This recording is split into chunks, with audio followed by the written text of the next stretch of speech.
Hello, everybody, and welcome to the first episode of Mage the Ascension Bedlam here on Dork Tales. Hope you are having a wonderful night as we're heading back to the 1920s to hop into this Mage the Ascension game. If you joined us for episode 0, you kind of have a sense of what we're doing tonight, kind of what we're playing. This game is set in Seattle in 1926 and follows the adventures of a sort of loose, at the start of game at least, cabal of mages that are brought together by circumstance to discover some of the evil that is happening inside of their local community. We've got players from all over and characters from all over the world that are kind of like combining and coalescing into this narrative, and it's going to be a lot of fun. I do want to let you all know before we hop in, though, this game is going to deal with some very mature themes. As we're going in, a quick content warning that this is going to have scenes of horror, eldritch variety particularly, body horror, violence, sexuality, and other mature themes where necessary. Now, we all have worked behind the scenes to make sure that we're comfortable with all of our lines and veils and that we are going to be enjoying things and using our own series of like behind the scenes like X cards and things like that. But if anything comes up in play that is not to your liking or is in particular disturbing for you, this is a horror game, so definitely take some time out. If you want to come back later, that's totally fine. But if you need to sit this one out, we'll still love you and we'll still be around. There we have plenty of other games on the channel for you to watch. A lot of great shows. With that said, I do want to say that we are heading into Mage the Ascension, and for those of you unfamiliar with it, I strongly encourage you to go check out our other games like Mage the Victorian Age and Technocracy Dominion. What else should I talk about before we hop in and start doing character introductions? If you haven't seen episode 0, you should go and watch that quickly now and then come right back. We'll wait. Yeah. You got time. I won't wait. All right. Hey, Chris, come back. Where are you going? We haven't started yet. Bye, Chris. See y'all fuckos later. I'm leaving this in. Damn it, no! That's going to be an outtakes reel at the end. I'll get this to Charlie immediately for TikTok. See you fuckos later. Done. So, a couple of other things about the era. This is a game of historical fiction. So, we are going to be playing with historical vibes. Just because the world was a horrible place back then to a lot of people doesn't mean that it has to be in our world. And if you're coming for that type of entertainment, sorry, it's just not the way it's going to work. We're going to do our best to have historical authenticity rather than historical accuracy, which is something that I have studied in school. So it's one of those things that I'm very passionate about. So if you have never seen one of our historical games before, enjoy. We've got like costumes and fedoras and stuff. Before we hop in, for those of you who don't know, I'm your storyteller, Kelly. I use he and him, and I'm very excited to be here. I've been running Mage for a redacted number of years, and I'm very excited to be heading back to the 1920s and to Seattle, a setting I love and a city I love, actually. If I wasn't living in Canada, I'd be living in Seattle. But I'm not doing this game by myself, so what I'd like to do is let's go in a big circle and let's go in reverse, starting with Traz. Traz, tell me who you are and who you're playing. Give me a rundown. Hi, I'm Traz. I use he, him pronouns, as is my character Victor Blackwell, our utopian etherite who wants to make the world a better place, but is a naive, foolhardy individual who can't see the bad in the world because he doesn't want to. He's done. He's a good boy, but he's done. Nice. All right. Next to you, we have the one and only Michael. Hello, everyone. Me, Michael, back here on Dork Tales, and tonight I'm going to be playing Gilbert Snow of the Great and Gifted. And if you haven't heard of me before, don't worry. My name will stick in your mind. And yeah, he's a fortune teller. He's a fortune teller. And you actually have a deck of cards with you tonight, so that'll be fun. I do, and actually I'm bringing up an old game tradition where I'm going to be drawing some cards from my tarot deck, and I'm going to be posting them on my Dork Wiki page. So yeah, if you're really interested to see what the cards are predicting for this game, I recommend that you go and track that down and see what you see. Fantastic. And next to you, or I guess above you in this case, we've got Chris coming back. Chris, haven't seen you since Vandelver. How you doing? Good evening. I am doing great, thank you. Thank you so much for having me back. What a treat. My name is Chris. I use he or they pronouns. This evening I am playing Raoul Ducasse, Bunny Sagus. I am a hermetic, and I am very excited and pleased to meet you all. I'm sure everything will be extremely normal and nothing bad will happen. Awesome, Chris. I'm really excited to play with you again. And finally, last but not least, Caitlan, who are you and who are you playing? Hello, I'm Caitlan. I use she, her pronouns. And tonight I'll be playing Betty Battenburg, the heiress party girl from the Cult of Ecstasy in the Cult of Venus. I'm Nice. super excited. I'm super excited too. Like, this is going to be absolutely fantastic. But before we begin, I just have a little thing that I want to read to you all as we are heading into game. So, let's do it. In the autumn of 1926, a darkness came to the pioneering town of Seattle, Washington. It came in subtly, as whispers and words. It seeped in slowly and insidiously, unnoticed in the shadow of the Great War. Amidst the host of scars and nightmares that glorious monstrosity gifted to the world. And one by one, this darkness took root, tendrils probing and invading the fertile soil of minds and hearts, a brazen and putrescent perversion of the soul. It warped the strong.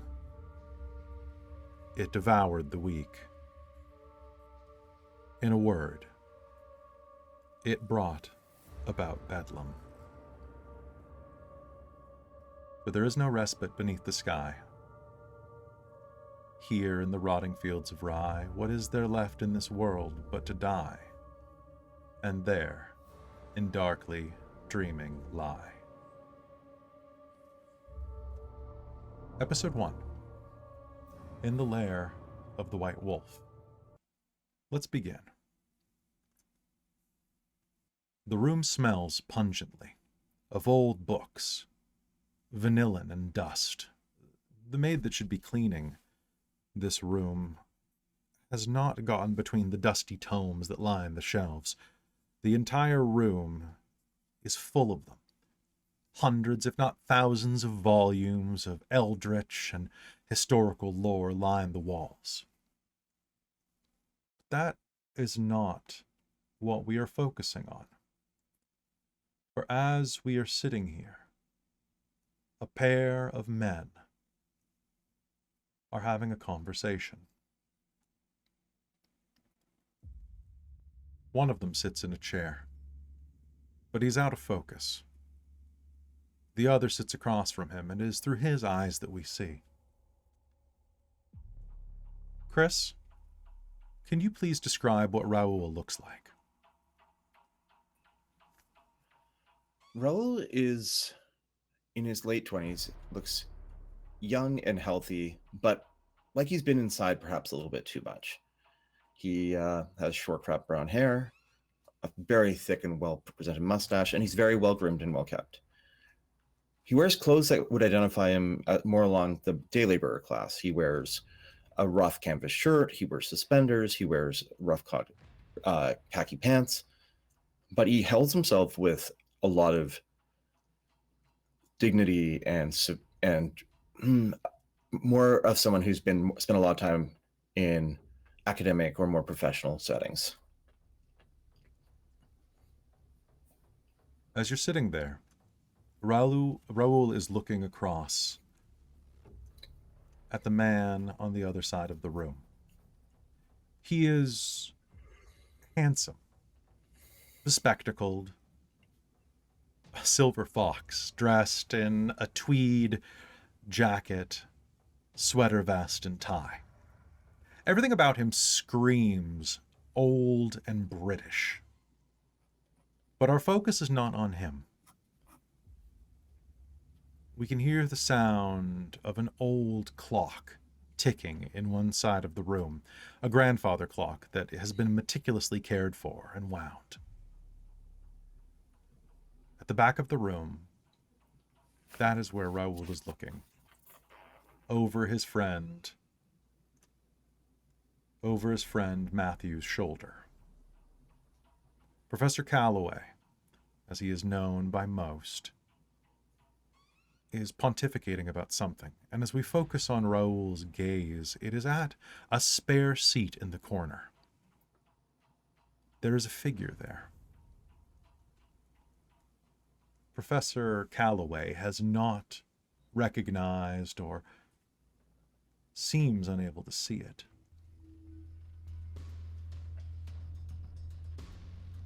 And as you look there, Raoul, you will see a figure roughly the same size as you. It is naked, but it has no genitals. It has no skin. It has nothing. It is a shadow being. A creature that is shaped like a human but is not a human. One that has followed you for so long. As it looks at you, the blackness of its skin gives way to veins of dark crimson that roil over its surface, occasionally splitting, tearing, opening into eyeballs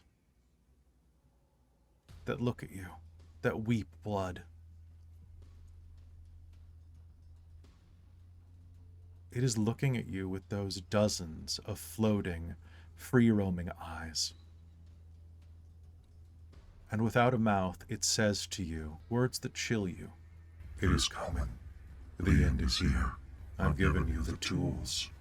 Seize your destiny. Raoul, Oh, sorry, Professor. My mind wanders. yes, it does. Are you quite all right? I am. You look like you've seen a ghost. Maybe. Maybe I just Well- need some more sleep. Is there a ghost in here? He looks around the room. Not anymore. I'm present. Apologies. Blast. I have to be honest with you. I've been wanting to see the other side for quite some time, but I guess it's not to be. I'll have to wait my turn. I did want to ask, have you taken a look at the scripture that I wished you to? Yes. And how did you find it? Interesting. I see the relevance of it to other texts. I see it in context. I see it in canon. But I don't understand why you wish for me to look at it right now. You're the one that came to me with issues of control. Yes. Issues of wanting to be healed. Yes. Well, I mean, there's no time like the present, really. I would say that meditate further. Once you understand Christian theology, then we can move back to perhaps Kabbalistic, perhaps into the Torah, and maybe even Eastern esotericas. Inside of some religion, there must be a way for you to heal what ails you. Someone must have gotten it right at some point. Gotten it right. Oh, how to fix oneself, how to center oneself. If centering is what you speak of, have you ever been to Little Japan? Yes, I walk through it regularly. I would suggest going and looking for... There's a Buddhist shrine there. The monks are funny little fellows. They spend all day meditating and raking sand gardens. Mind you, wouldn't know what to do with the sand garden. I can barely keep my basil plants alive. That is, listen to me, I've been over here so long I'm calling them basil, my basil plants. But still, I would suggest go visit them. See if you could do some meditation. Perhaps it would do you some good. Perhaps. In the meanwhile, turn to the scripture, Psalm 23:3.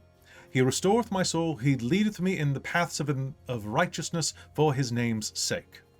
But as you are thinking of that as well, do not forget the power of Jeremiah. Jeremiah 30:17, for I will restore health unto thee, and I will heal thee of thy wounds, saith the Lord. Of course, I'm partial to Matthew, given it is my Christian namesake. Matthew 11:28 and 29, I believe, which is, come unto me, all ye that labor and are heavy laden, and I will give you rest, and ye shall find rest unto your souls. That makes it sound easy. Listen, I think that there is something to be said for relaxation.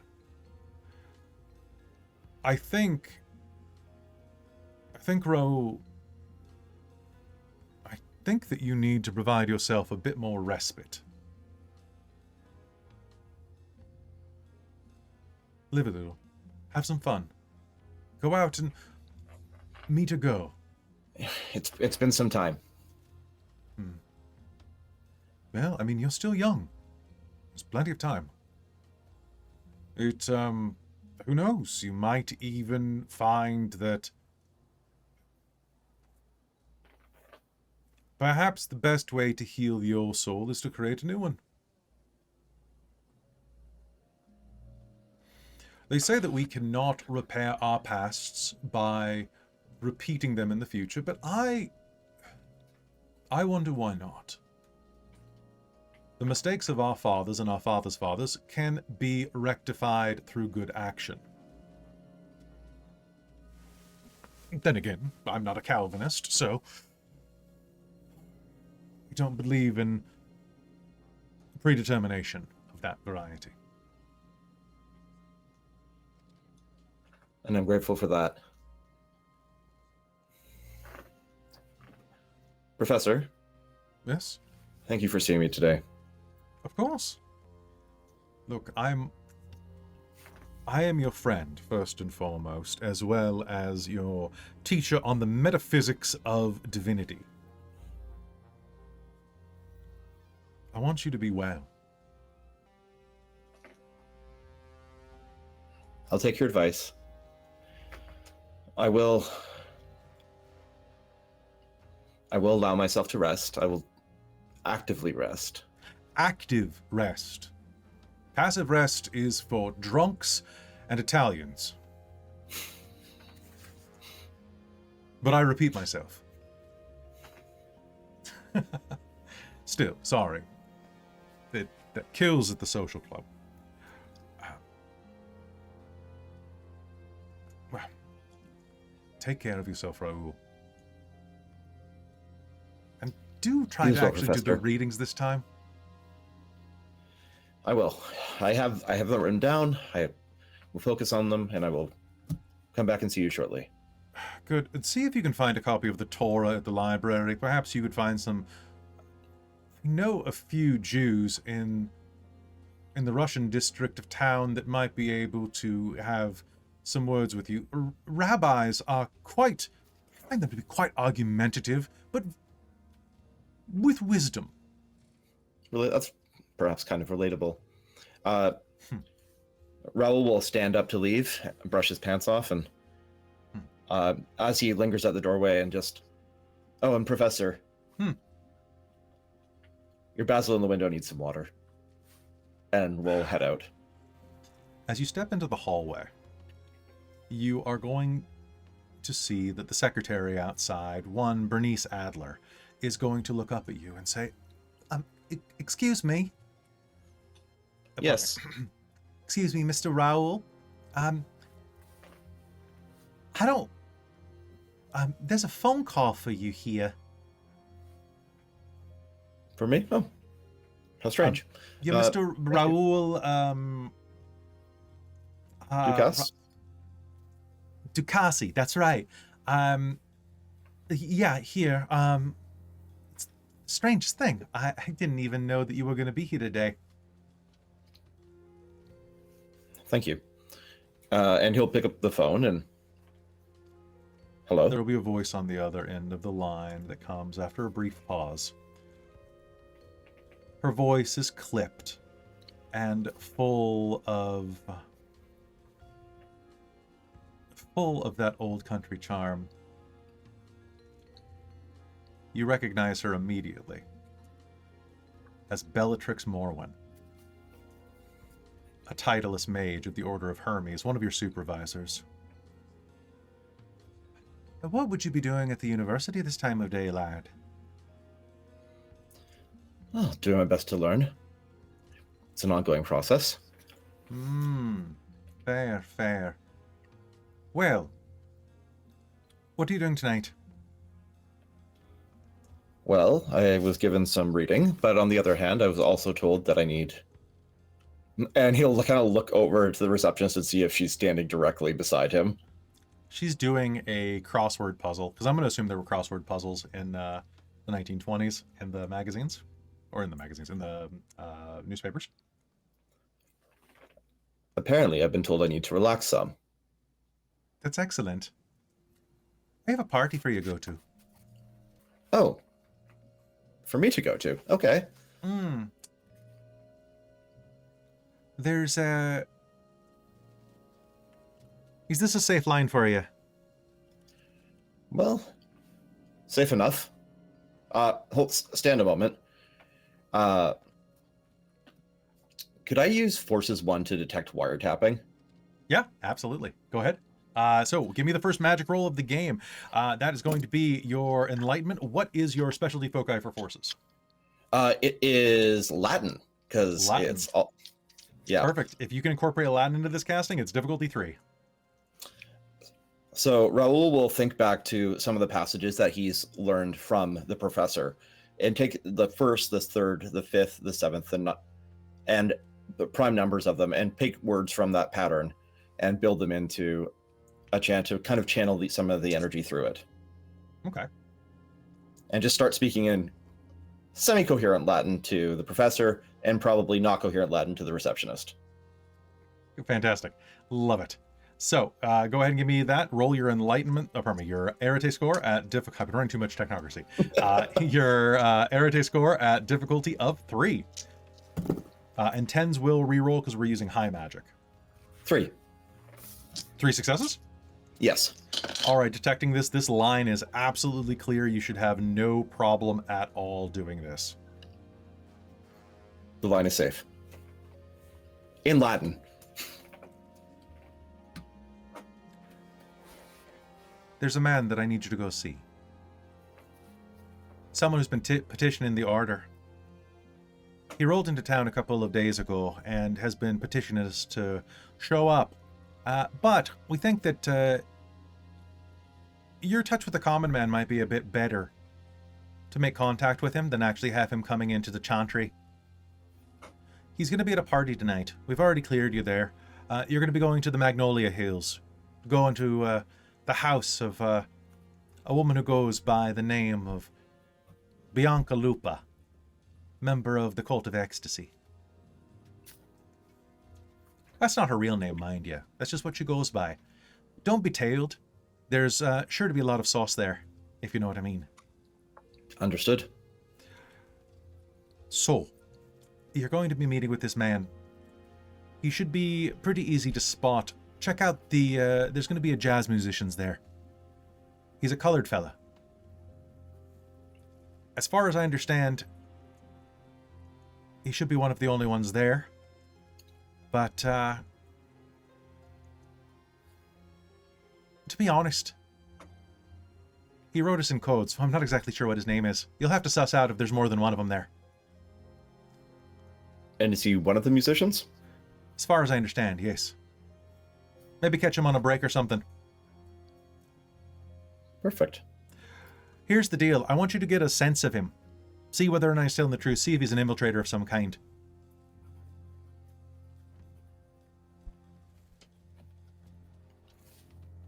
I'm trusting you with this. And I'll do my best. Good. You know... Report back to you. Sorry. Report back to me once you've heard. Hi. You're not nearly as much of a fuck-up as Helios said you were. It would take a lot of doing to be that bad. Wouldn't it, though? There's always a surprise. Look, I'm giving this to you because you know what it's like to move among the people. You don't have problems doing this type of work, do you? No, not at all. And this is why you're going to do well in the Order. I look forward to an update after tonight. In the meanwhile, feel free to enjoy yourself. Schmooze around, there's going to be a lot of mages there. Apparently, Bianca Loop is holding this gathering to have a bunch of people over to do a little bit of hobnobbing. Although it's going to be full of sleepers as well, so do be careful. Understood. And thank you for the opportunity. Of course. Goodbye, love. Ta. And Raoul will hand over the phone back to the receptionist. Thank you very much. And thank you. Of course. And he'll look over at the crossword or the crossword.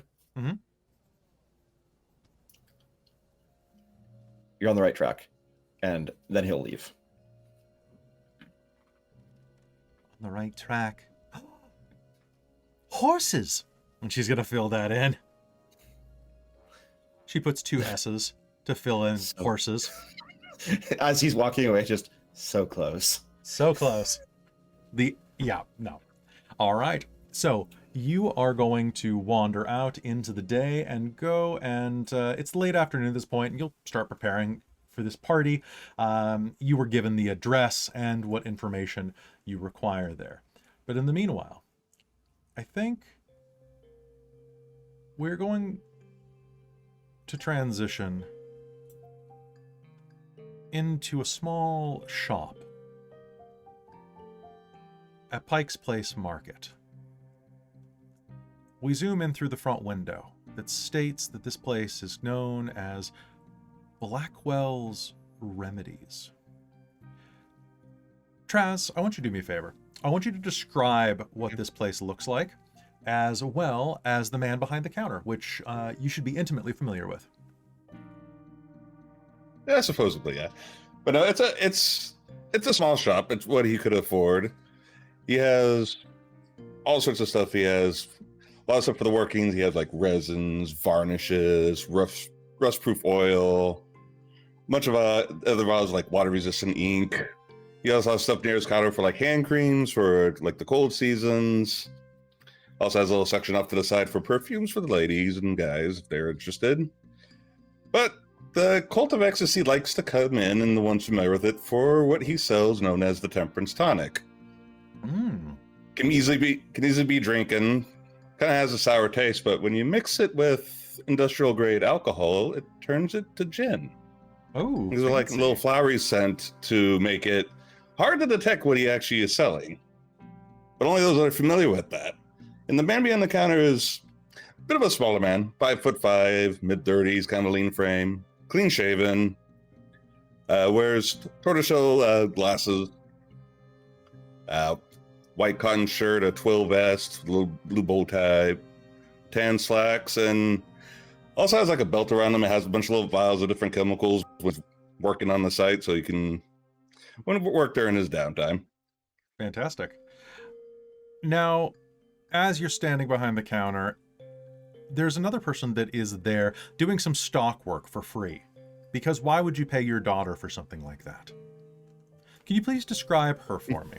And her name's Lily, if I'm not mistaken? Yeah, Lillian's full name, Lily for short. She's a teenager, freckles on her face, red hair, takes after her mom. Tied up in a ponytail. Wears more tomboyish clothes because she's pretty playful. Likes playing hard. Takes after her mom a lot in that. Kind of cheerful, very curious, has always been really nosy about looking over my shoulder, looking at my notes, trying to figure out what I'm doing. And what does she sound like when she speaks? I'm bad with actors. I could not find an actor for this one. It's totally fine. It's totally fine. So, I'm gonna draw some. So you said a redhead. Okay, I mean, there's only one young redhead that I know, and that's the one from Stranger Things. So she's going to peer up from Sadie Sink, I think is her name, is going to peer up at you from where she's squatting down in her tomboyish clothes. Pa, Yes, Lily? does the magnesium... Do you want it to go magnesium, potassium, and then iron? Or do you want the compounded blends up front? Or the blended compounds? I'm gonna do the magnesium, potassium, iron first, compounds after that. I suppose that's not in periodic order, though. Yes, but remember, not everyone knows the periodic table like we do. You're not wrong there. Are you doing okay? You're looking a little tired today. Were you sleeping last night? Not as much as I probably should. Busy night, have orders to fill. Gets that way sometimes. Well, I'm making meatloaf tonight. Meatloaf? Oh, that sounds so good. I can't wait. All right. Can you Now handle I'm the just rest hungry. of this? I have to go to the store and pick up some ketchup. Can you handle things here? Oh, yes, of course. Did I give you enough to get what you need? No, but I took it out of your wallet earlier, so it's fine. Wait, what? Starts looking. You're down a dollar or two. If I had to wait for you to remember to give me money to stock the refrigerator, then we would never have anything in there. The larder would be completely empty. All right, fine. Go. Shoot. Well, don't work too hard, Pa. And she'll lean I and won't. give you a squeeze on the shoulder. I will head out. Love you. Bye-bye. Mm-hmm. And as soon as she steps out, it seems almost instantaneous. But someone else steps in. There's a jangle of the bell almost as soon as you turn your head. For a second, you think that she might have forgotten something. And instead, a large man will lumber into the door. He's...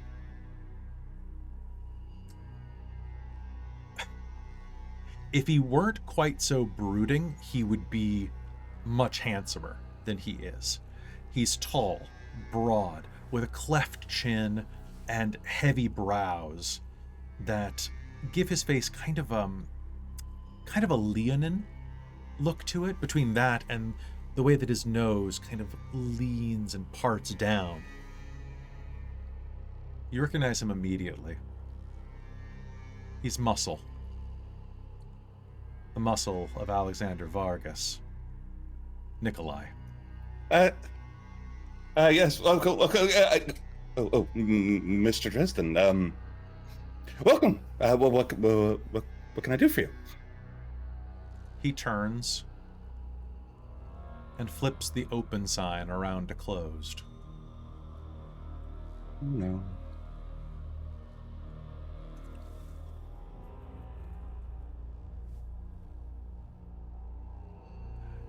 Victor, how are we doing today? You good? Oh, good. Very good. How about you? I'm good. I was wondering if you could do me a solid. Do you have any peroxide or maybe some rubbing alcohol? Oh, of course, of course, of course. Let me go get that for you. And you'll immediately go off to one of the shelves and grab one. As you come back, he smiles at you.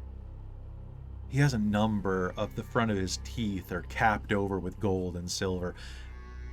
They glitter in the overhead lights, and as you return, he puts his hands on the counter, and you can see that his knuckles are covered in blood. The skin has been stripped away. The type of wounds that a man gets from beating something very hard, like a brick wall or a man's skull. Maybe I'm getting old. Skin splits a little more.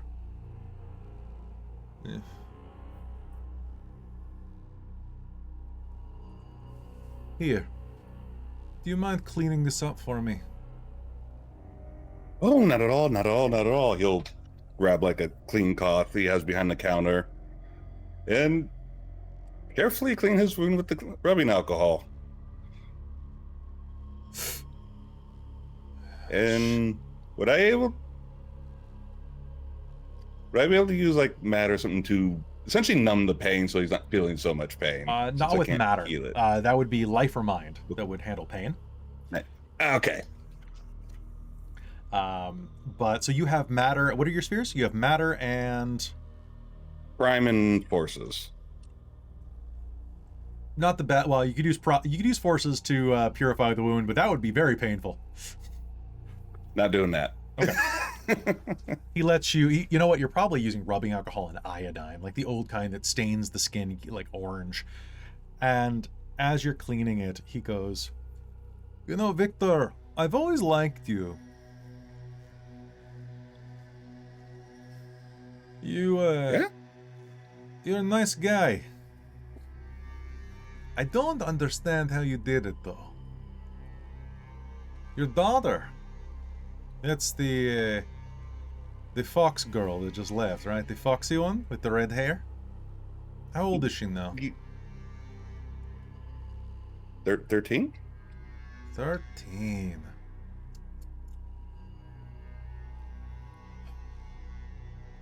She's very pretty. If she dressed like a woman instead of a man, she would be even prettier. You know, if you need some extra money to keep this shithole open, I know some people who could find work for her. No. I'm doing fine. No. You sure? Thank you. I really, really, really appreciate the offer, though. Oh, of course, of course. Maybe in a couple of years, I can take her out, show her some of the life that you can't, eh? Yeah, of course. Of course.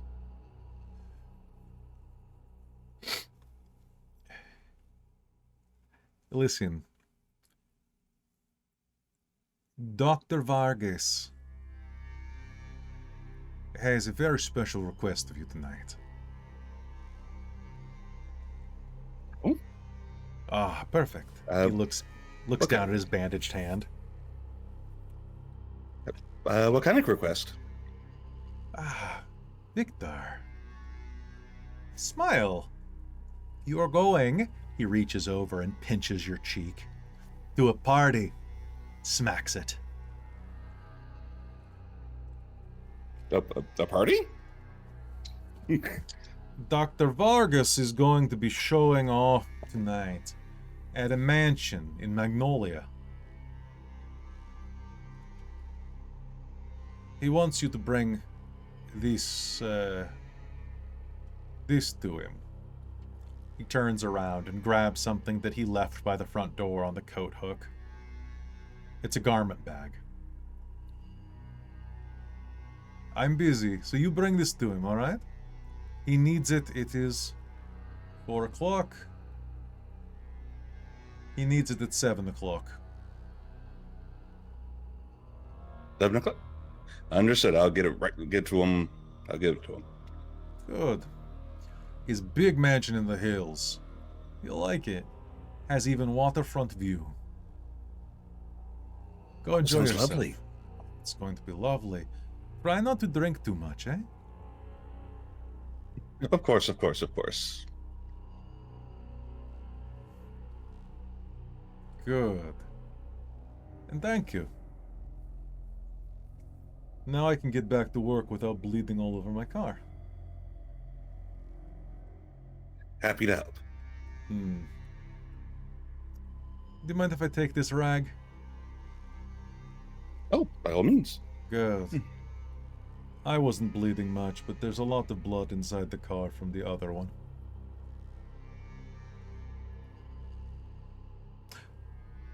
Do you have any chemicals that get blood off of fabric? I'm sure I could fix up something for you. That would be good. There was a man that owed Dr. Vargas some money. His most unfortunate thing. I drove out. I tried to have conversation with him. He slipped. And he fell on that spot between door and car. And door accidentally shut 10 or 11 times on his face. What a horrible accident. And Wise Victor is going to make the chemical he needs to clean his mess. You'll be there at 7 o'clock, right? Of course, I'll even arrive there a little bit early to make sure he gets sit on time. Good. If you're late, maybe I'll come by and give you a ride in my car.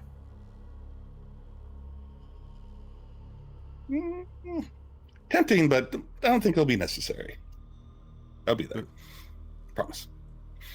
Good man. That reminds me. I need gas money. And as you're mixing the concoction, he's going to lean around the counter, punch the register open, and take $5 out of the till. Thank you. You're a good man, Victor.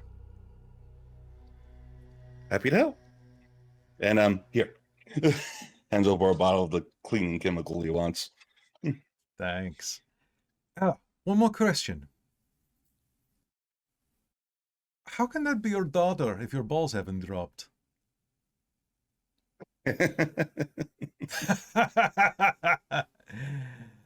Be safe.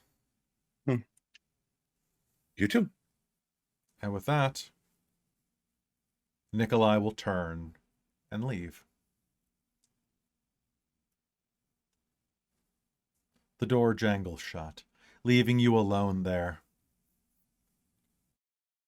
Things used to be so much better back when Helen was still here. Yeah.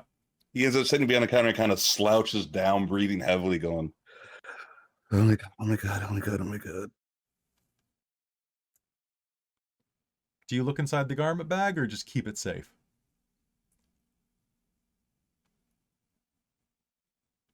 Keep it safe. He's a little bit too paranoid right now. Sounds good.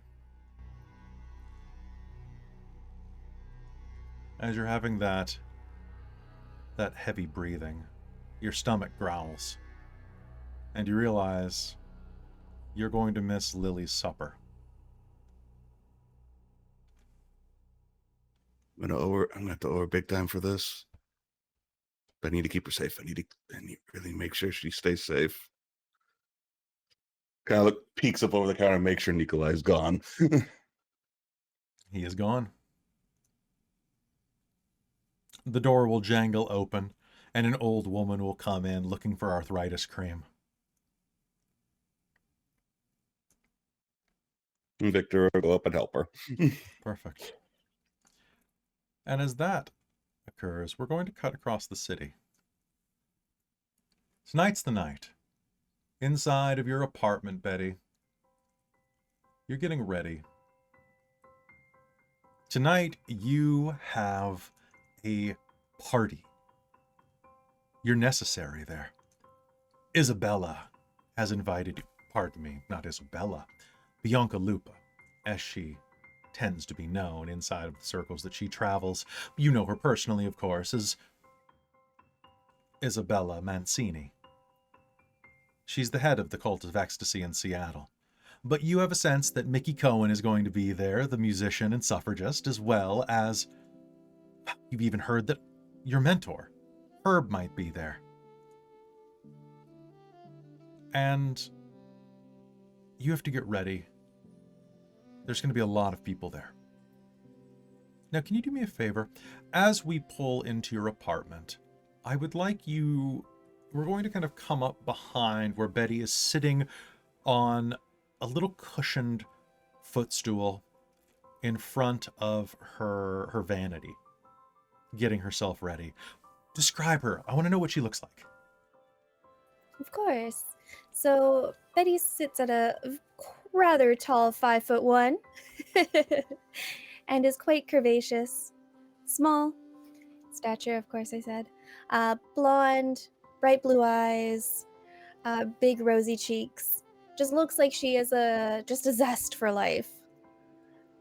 Always bubbly, even just humming to herself as she fixes up her hair into a little bun on the back of her head. She's never seen without her strand of pearls. And tonight she's wearing a green dress with white accents. And her white gloves. Perfect. As we are watching you put on the final touches of your makeup there, what's the last thing that she would do? What's the last part of her makeup you would put on? Probably a lipstick. You can just do that. So as you are doing the final kissing touches, can you please make me a willpower roll at a difficulty 6? Of course. Let me see here. So just my willpower? Just your willpower. Difficulty 6. 10s will re-roll. All right. So that means... sorry, difficulty 6 means that it's 6s and up are going to succeed? That is correct. Oh, that's right. We haven't played World of Darkness together in quite a while. No. So I've been watching streams and I'm like, when the hell does that mean? And I think I figured that out. I Because think the everyone last else is time... really good at it. I think the last time we played World of Darkness was like 10 years ago or more. So, I mean, like, yeah. yeah, it's been a couple years. All So right. yes, whenever I say been a little while. difficulty, so you're going to count that many successes, or successes that roll that or higher. 10s re-roll if you have a specialty, but willpower and magic, I just allow it. And 1s subtract from your total. Yeah, I just had to make sure this one's got a really weird like font. I had to make sure it was a 7 and not a 1. So Right. I got 4 successes. I got 8, 7, 7, 6, and 5. Okay. As you were doing that, there is a moment while you are putting on your makeup that you do a couple of kisses into the mirror, and you have a little flash. It's controlled. You're on top of this. Of course. But as you do a kiss in front of the mirror, there is a brief memory of a nightmare that you had last night. You were lying in bed and staring at the ceiling. You awoke in the middle of the night to the sound of a dog barking or a car horn. Something jolted you awake, and it was then that you felt it. A pressure, a weight on your chest. There was someone inside of your room with you. The dream. There was a man. At least you think it was a man. Straddling your hips and stomach and chest. And in the darkness, you could see the white roof above you, almost invisible in the darkness of the night. But a second darkness, a darker one, in the shape of a man, leaning down and clutching your throat.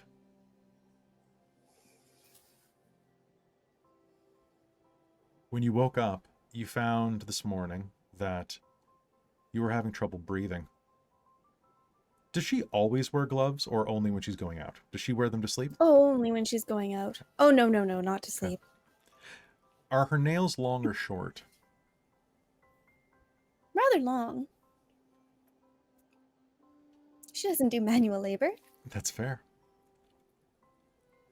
You take one last look at the mirror as you do kisses. turning your head to the left and to the right. It would take a trained eye to see this. And also, if you notice, Betty does tend to wear a bit of a wrap around her neck. Which is good. Because then you can't see the bruises or scratches that you woke up with your own hands wrapped around your throat. Those blasted nightmares again. It's just the fashion. Works out for me. Now, do you have a driver or do you drive yourself? I think she would probably just taxi. She no longer gets the family driver and she doesn't have her own. All right. So it is getting to about 6 o'clock right now. Everyone was invited for 7. You live kind of in like just off of downtown area. Mm-hmm. And this is in Magnolia. Now, Magnolia, for those who don't know Seattle, is basically North Seattle, at least in the olden days. It is, at least in the 1920s, a rather expensive place to live. It's still pretty fancy today, just south of Ballard. And will take you a bit of time to reach there by cab. This is not the first time that you have been to Bianca Lupa's place. You have to remember to call her Won't be Bianca. the last one either. It won't be the last time. The question is, do you call her Bianca Lupa or do you call her Isabella Mancini? She probably tries to do Bianca, but she might mess up a couple times and be like, is that Bianca? Kind of a thing. Fair. She tries. Is there any last thing that you are doing before you head out? She might be partially in charge of getting some supplies. Supplies? Sounds good. So to Okay. speak. So any food or something like that, trust me, the liquid libations are going to be present. Now, Bianca enough. Lupa is known as such because she is a rather prolific rum runner. She is a prohibition buster. She is one of Seattle's #1 suppliers of liquid courage, particularly wines and fortified beverages that are brought down from Canada. However, some food or catering would be nice. I just have to make sure everything's going to be here. Check. Check. They're supposed to be here. And she's probably getting stuff delivered to her place and then Perfect. going to take it. All right, so grabbing everything that is delivered, you will see that there's somebody downstairs waiting with that already. A truck ready to follow and deliver accordingly if needed, if there's that many things. It is going to be quite a large gathering. Would you have done this by yourself, or would you have called in some help, either from potentially your mentor Herb or any of your family? She really wants to prove herself, so I think she's going to try to do it all by herself. Okay. So out on the street, there are some local purveyors of supplies that are watching you, and probably not watching you, that are keeping all of the things that you are delivering, various pastries, various party accoutrements, and so on, ready and waiting to be delivered there. Enough that they'll have to tail your cab to get there. And as you're walking on the street and checking in, one of the local bakers, a woman named Paulette, is going through the list of things that you've ordered. Oh, Miss Battenburg. Yes? Is this everything that you need here? Like, I've got tiramisu, I've got all of the pies and finger sandwiches. I've got all of this ready, ma'am. Well, I think so. Do you have the cheese and meat and the fruits as Absolutely. well? We went down to the Little Italy area and we managed to pick up some of the meat spreads that you specifically ordered. I think that they're going to be quite to your liking. We've got cabrese, we've got summer sausage, we've got all sorts of salami. That sounds quite amazing. Well, thank you very much. So we're all I need you to do is sign here, and then we'll follow you to the house. Well, that's perfect. Well, thank you all very much. Here, this is for you. Oh. And she's gonna tip her. Well, thank you very much, ma'am. With the order, probably like $100 bill. Whoa, damn. Yeah. Oh wait. Sorry. This day and age, $100. This day under. I don't know Let's find out what that would be. Inflation. I don't know what that means, but- 1926. All right, let's Not that find that much. out. So let's do $100 in 2025 to. Let's find out, because I always love this part of historical games. It's good. Yeah. So just to be aware, that would have been $7,100 worth, or Probably something not like that that. much. Okay, so let's say $5. So you'd be tipping about $6. Okay, well, yeah, maybe we'll go like $8. $5 in Just a little 1926 is worth $91.26 today. Wow. You know what that means? You can What's get that? all your groceries for like only $20 in the 1920s. Oh my god. All right, and can you do me a favor and make me a perception and alertness roll Ooh. at a difficulty of 7? Yeah. The street outside your place is pretty Cool. busy. Perception and alertness. That is bad and worse. Let's go. I Let's love do it. Let's do it. Ciao. Sorry, difficulty. Difficulty of 7. Okay, I got 1-8. Yeah, 1-8. As you are One looking success. around and kind of speaking to her and getting that, you are going to see someone standing in an alley across the street. It's a white man, scruffy, dressed in a slightly disheveled suit. He's half obscured in shadow, but his eyes are on you, specifically. They're dark, brown, piercing. His hair is curly, matted to the side of his head. He looks like he's been sweating. He is broad, with a long, muscled neck. You have seen this man before. You've seen this man many times out of the corner of your eye. He stares at you, raises a finger to his lips in a shushing gesture, and then smiles as he backs away into the alley. Ma'am, you just need to sign here. Wow. Oh, of Is- course. Is everything all right? Oh, yes. Right, sorry, where? I wasn't Oh, sorry, quite just paying right. attention. Just. Oh, that's quite all right. I'm sorry. You must be getting ready. You look lovely, by the way. Oh, thank you. This So, lipstick is new, you know. it's absolutely stunning. It is, it's all the rage. I can imagine. I wish I could handle a shade like that, but you know, I'm Oh, I just. think you could. You know what you need? And you know Hmm? what looks the best on you?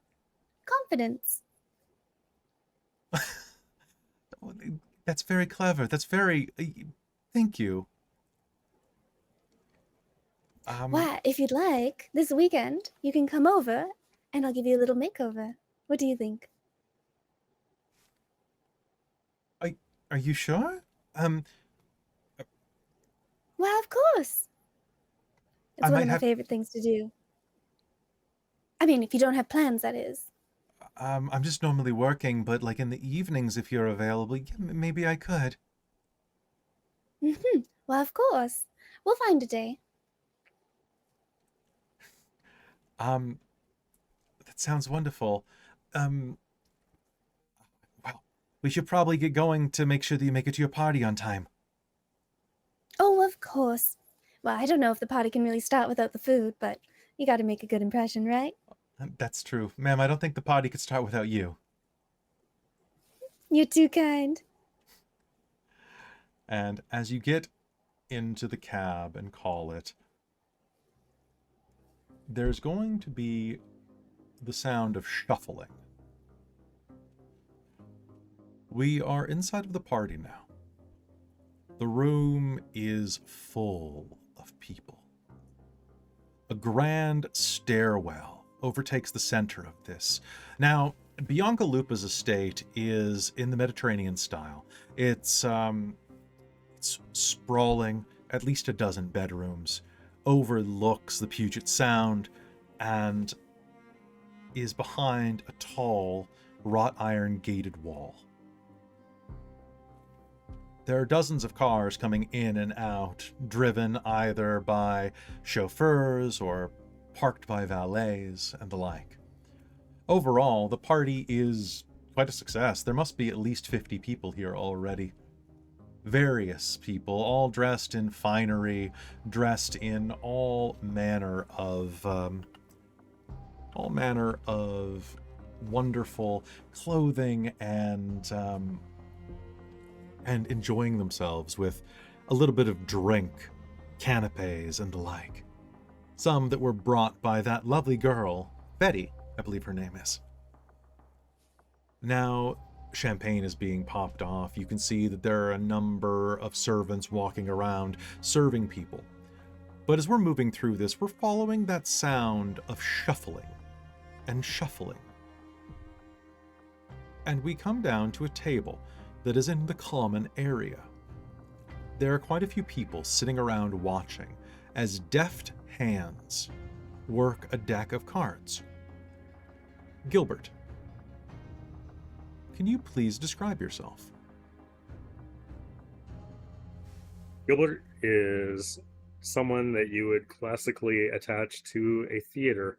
They obviously are wearing some degree of makeup, almost clown-like, but much more serious, and bright red hair. You would almost believe that it's not real, but it very much is.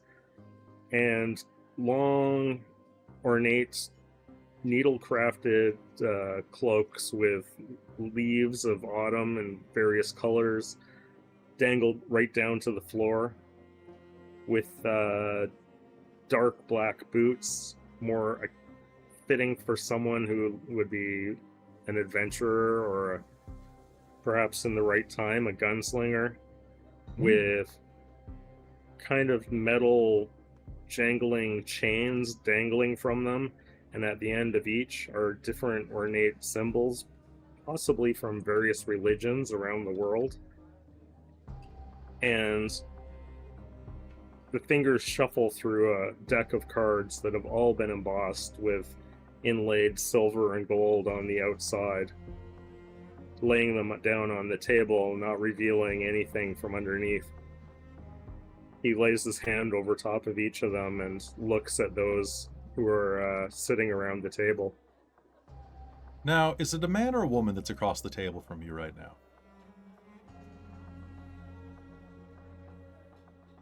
You tell me. Well, it's a woman that you are very familiar with, then, if you're leaving it in my hands.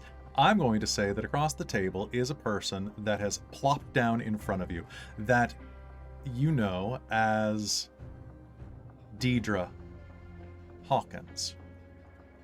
Now, is it Deidre or Deirdre? Deirdre. Deirdre. So Deirdre. Because it has to not conform to what the typical person would think it would be.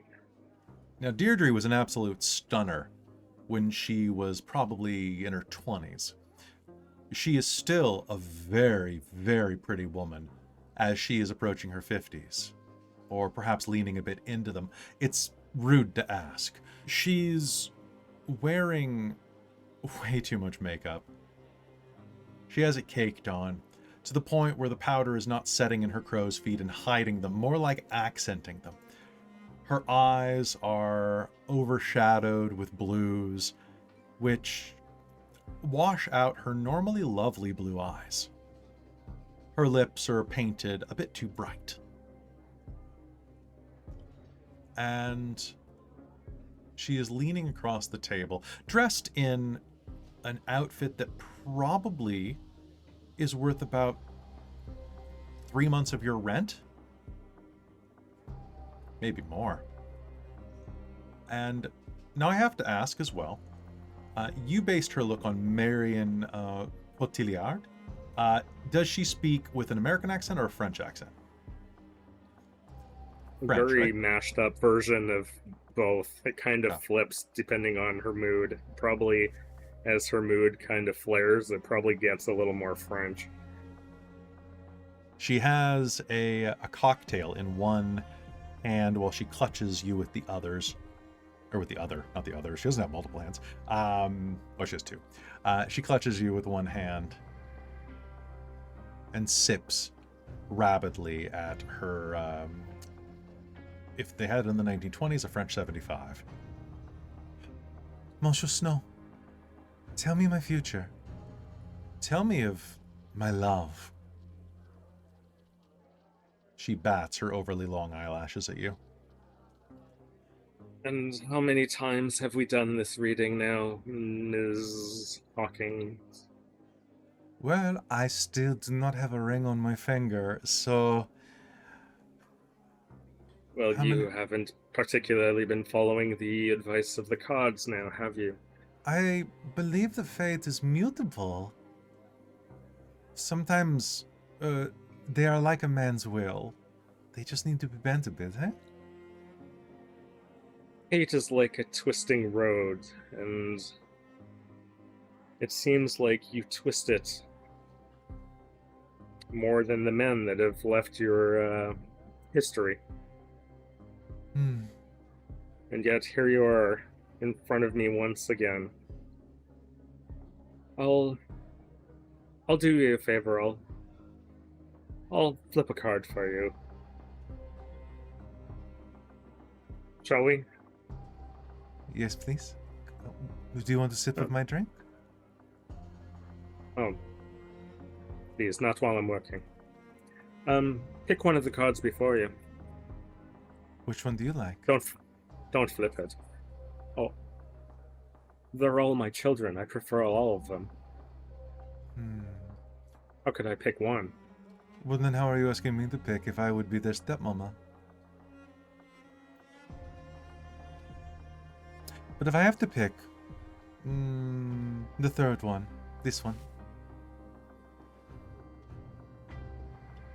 Without even flipping the card over, he places his hand, and the blue in his eyes suddenly kind of flush like a toilet bowl and get a little whiter, just like the rest of his complexion if it wasn't hidden behind what little layer of makeup he has on. Are you sure that's your card?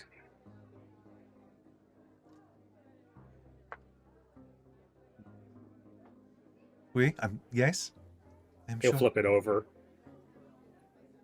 It is strength. Isn't it fascinating how every time we've done this, you get the exact same card? I am a strong woman who is used to wrestling with powerful animals. I have to admit, your fate seems pretty clear. What does it mean? I know what strength means, but the girl, she's is this a pretty standard issue deck? We're talking about the strength card being a woman wrestling with a lion? Yeah. Is what does it mean? Why is she wrestling with a lion? Is Well- it because she is strong, or because it is strong, or because both? Which one are you more drawn to? Is it the lion or the woman? I am drawn to something with a beautiful red mane. So you're the woman in this scenario. That has never been a question that needed to be asked of me. I'm asking because this is about the path that you're on. And you've made a selection, and this selection shows the exact same road that we've been on at least 6 times before. Maybe you should pick a card for yourself and see whether or not you walk the road with me. This one, and he'll immediately point to the one on his far left. You can actually hear the rattle of all the chains with holy symbols around his ankle rattling. You're not really sure if it's because he moved his foot when he put his hand on the far left card, or if there's something somewhere else that is affecting the force. Okay.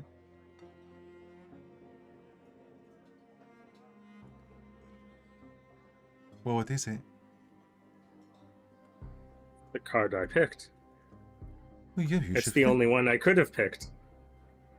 Surprisingly, it is the one I picked. The Fool. Are you saying that you are a fool for me, Gilbert Snow? I'm saying it's what the classic interpretation of the Fool has always been. The commencement of a journey.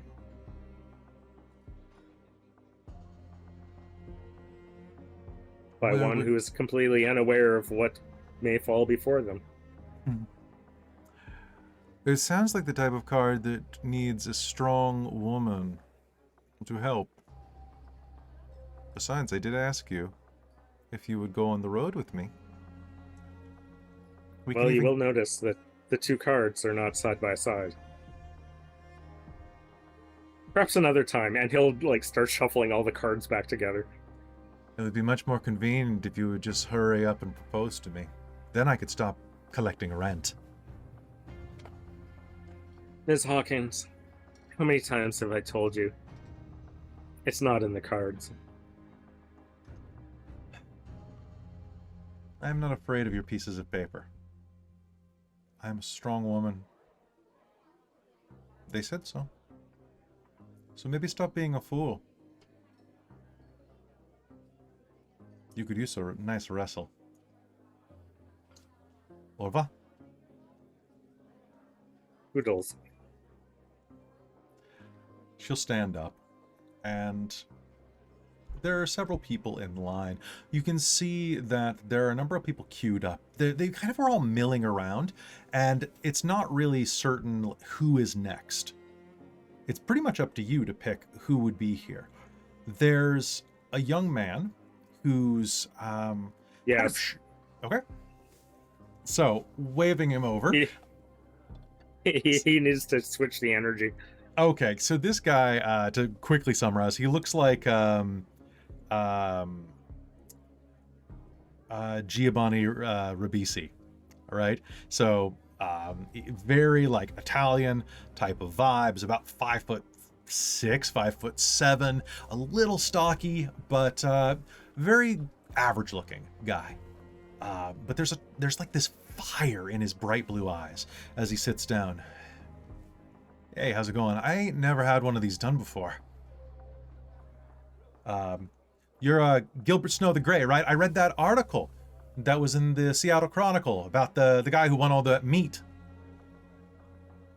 How'd you Gilbert do is listening while shuffling the deck single-handedly. It's like cutting it and flipping the cards over. that? Wow. So you always been a like a fortune teller, or did you used to work at casinos? A performer, yes. You're not a performer. You're a virtuoso. You're selling yourself short, sir. Well, all trees start as a sapling. Huh. And I recently planted roots here, so we'll see where they lead me. Hey, you know what?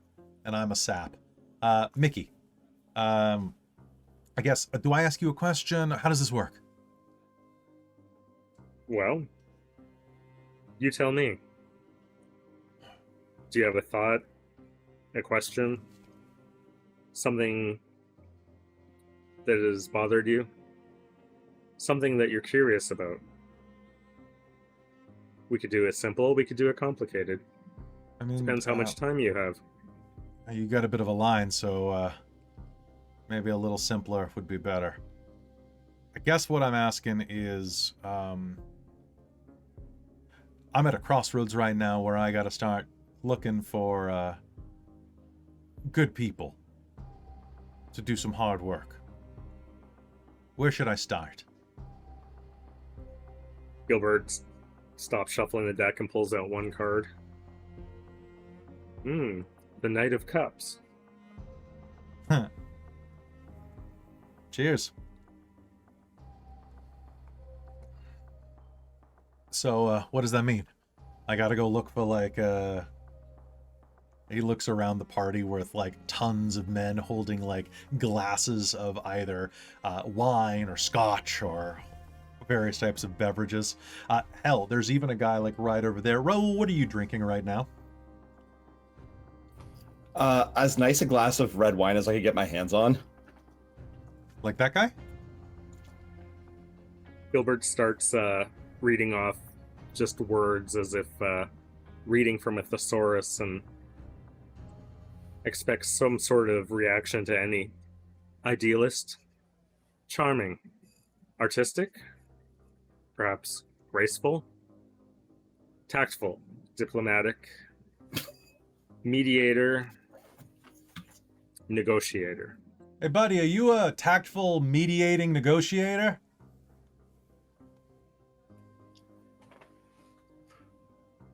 I could be. Raoul will kind of look over at Gilbert. Have the two of us met before? I think you might have.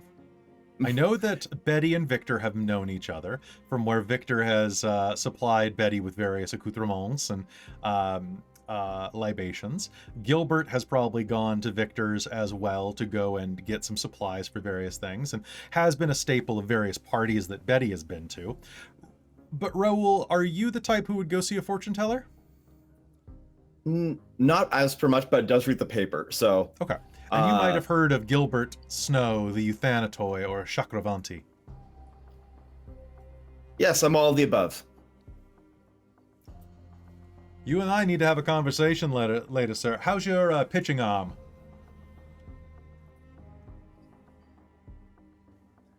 Not much for sport, but we can find out. Do you Gilbert believe... will lean in, and I think you might be more of a catcher. Well, I need somebody who can throw a little Russian cocktail, if you know what I mean. Listen, my friend, do you agree that the rights of every man extend to those anybody who, with the sweat on their brow and the strength to form a union, both with those of the feminine persuasion and folks who are not exactly looking like you and I? Yes. Hey, we can be best friends, man. Let's do this. Great, I love a friend. Raoul will, like, take his wine and just, like, slowly drain it, like, making direct eye contact at Gilbert. And Gilbert will, like, point to his eye as if it's like, I see what you're doing there. Mickey will stand up and will say, all right, who's next? Betty! You're up. Oh, yes, please. She's gonna slam her hands down on the table. Hi. It's Be careful, so good to see you. This table's not nailed down. Oh, my apologies. I don't think I'm that strong, though. I don't know. I've kind of had recent indications that strength might be in the room. Why, little old me? All right, I'm ready. What do you have for me what? tonight, Gilbert? Oh, Read my fortune. oh, that's what we're doing. Well, of course. But you're far more complex than simple cards could possibly ever explain. Tell you what, And Oh, he'll you like flatter.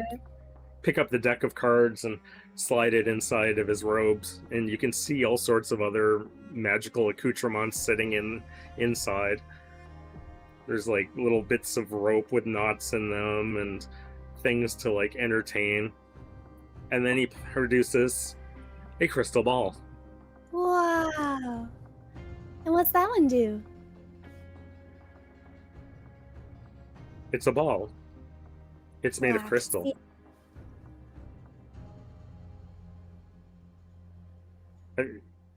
Well, I'm not that daft. I can see that with my eyes. What do you do with it? How do you tell No, my it's fortune? what do you do with it? And he'll put it What down do on I the do with table. it? Oh. All right. I'm listening. Look into it. Okay. All right. What do you see? Well, I see a crystal ball. No, that's just what you see. You have to look into it. Well, I see myself. And It's a good starting place. all right. And you see yourself where? Well, at a party, of course. So you're seeing the present. Surrounded by friends. You sure I'm the fortune teller? Maybe you're the fortune teller. Oh, Gilbert. Oh, keep looking. Okay. All right. Hey, so if you're the fortune teller, tell me what that gentleman over there is thinking right now. Mhm. And as you say that, he gestures to the front door opens. As the front door opens, the man who walks in, you recognize as Victor Blackwell. He's carrying a garment bag in one hand and is looking kind of nervous as he's being escorted around, or is looking Yeah, for definitely someone. looking for somebody familiar because he feels so out of place and he's like, what am I doing here? I just want to get this done, make sure I do it right. Kind of paranoidly kind of looking around. And probably pulling out a watch, seeing what time do I have left. It is 6:50. If you're being pretty obvious about it, she'll say, well, he's probably saying something like, how did I get myself into this mess? Kind of a thing. Oh, very astute. Well, thank you. Go on. You have me riveted. Well, I don't want to take up all your time, Gilbert. I have nothing but. Well, I'm I an got all this entertainer, and info for you. this is entertaining. Wow, saying something like, I could have been mixing up chemicals right about now. Or something like that. I'm not really sure. That one, mixing chemicals. Actually, now that you mentioned it, I can absolutely see it. But couldn't you just? Well, no, he works at the. What exactly would you call his store? Like, are you like an apothecary? Are you a chemist? A chemist? All right. Why he's a chemist? You see? I don't know why he's. He doesn't usually show himself at these things, at these functions, but And yet, here he is. Well, that's why. That's why I said, why'd you get himself into this? oh, it's fascinating how you figured all that out with just looking into a crystal ball. You're very talented. Why, thank you. I never really thought about it before, but maybe I am. Well, thank you, Gilbert. Here, it's for you. And she's gonna tip you as well. Not quite as much, but. Oh, you don't need to do that. Why, of course I do. You showed me something about myself. Well, if you insist, and he'll take the crystal ball and slide it over top of it so no one pinches it because of the heavy weight of the crystal ball. Perfect. And as you do that, we're going to slide over to Victor as he walks in. And it's a much different environment that he walks into. It's a whirl of motion. A little bit of piano and jazz being played over the party. people enjoying cocktails. This is an environment very much not the type that you would find yourself in. There are men walking around in coattails. There are women, evening dresses, gowns that are dozens of dollars. There are people here that are absolutely unique. Some that you are seeing, for one, you wouldn't normally imagine in a situation like this. There's even a little bit of mixing of peoples. Now, Seattle is fairly segregated in this day and age, but you can see that in the corner, one of the musicians, the one who is playing the piano, is a young black man. He's in his mid-20s, fairly solidly built, with a broad nose and a thick jaw. He looks like the type of man who could definitely take a punch, but he has long, delicate fingers that tickle the ivories with great grace, despite his bulging shoulders. The man on the horn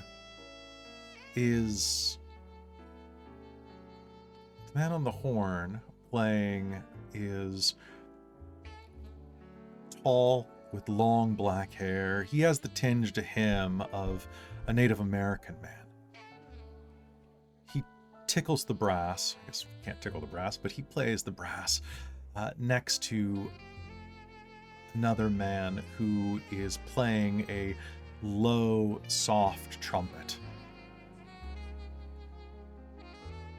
You can see that even there are a couple of other people in the crowd moving through, a bit sticking out a bit. A couple of black women are talking in a corner, as well as a couple of men of, it's hard to say, Indian, perhaps? One of them is dressed in long silks and even has a turban on. Although, by and large, most of the people here are wealthy and white.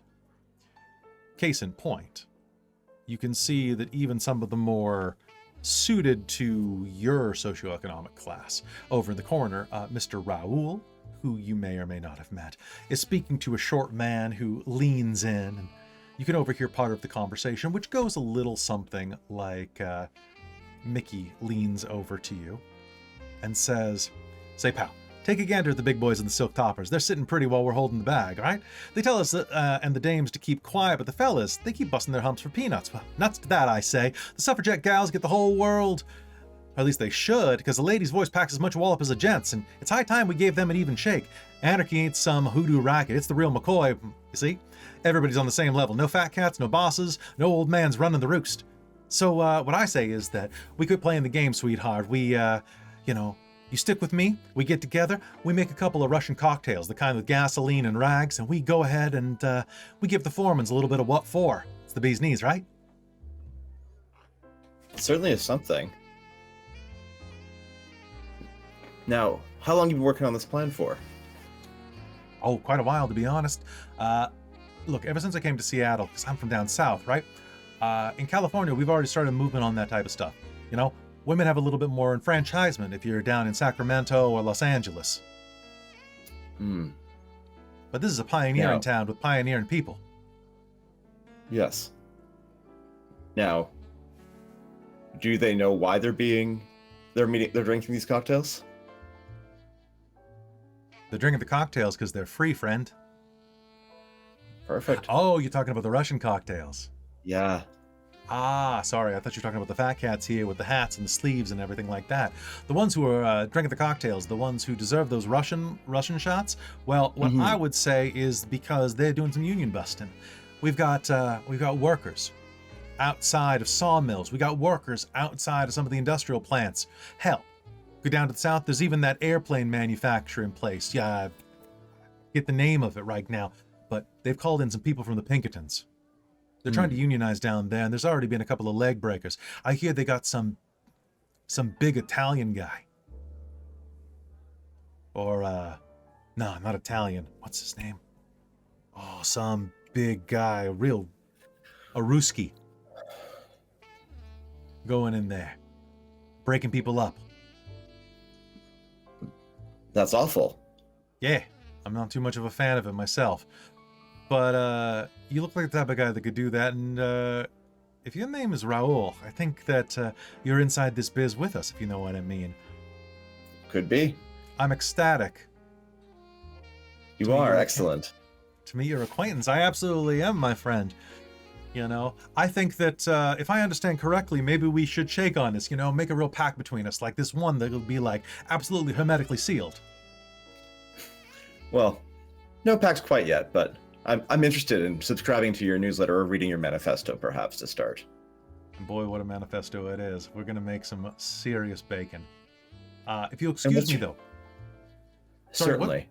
What were you going to ask me? Your name again. Mickey Cohen. Mickey Cohen. Mickey Cohen? Perfect. Yeah. Thank you so much, Mickey. We'll Hey, talk soon. Hell yeah, we will. You're a real mensch, you know that? In It's a this good town, we thing. gotta stick together. I bet. And as you are hearing that, we're going to transpire. We're going to observe as Gilbert starts doing some more readings. The music changes up. Gets a bit jazzier out here. And as it does, you're going to hear a voice come behind you, Victor. Victor! I was wondering when you would show up, my friend. It sends a shiver up your spine. Dr. Alexander Vargas. Oh, good. Dr. Vargas, I'm so glad to feed. Hold on. Hands over the bag. I was told you needed this. You turn, he takes a look at the bag. Now, Alexander Vargas, for those who are tuning in for the first time, over your shoulder, we see a man who is poised and in control. He's got a broad lantern jaw, a little bit of a scar between his eyes. He has the skin tone of someone with Latino heritage, although maybe South American. He could easily be Argentinian, Colombian. It's impossible to say. What is known is that he has a smile that absolutely melts the world around him. In fact, there is an ice sculpture of a swan over there that you think drips a little bit faster when he grins at you. If we could afford him, we'd have Javier Bardem play him, but we can't afford that, so I'm going to play him. And as he looks at you, he smiles. He's wearing this black suit jacket that trims in with a nice cummerbund across the waist. He is built like, honestly, he's built like one of those, like Errol Flynn in the pictures. Might be a little bit early for that, but hey, there's going to be a guy named Errol Flynn. He looks like him. Is built in that perfect triangular lifts weights type of look. Does he have a beard or a mustache at all, Victor? Or is he clean shaven? I'd say mustache. Okay. Mustache, but other than that, pretty clean kept. He has a well-trimmed mustache, dark hair that is a little bit long, but in a fashionable style that his roguish persona pulls off. He looks at you, takes the garment bag. I'll need this for a while. And we'll pass it to a random member of the staff. Hang that for me, please. Victor, allow me to introduce... Oh, here. Your tie's crooked. He adjusts you. Allow me to introduce you. Thank you. In case you have not met her, the radiant, the gorgeous, and the divine, Bianca Lufa. And he turns, and descending the stairwell behind you is a majestic woman.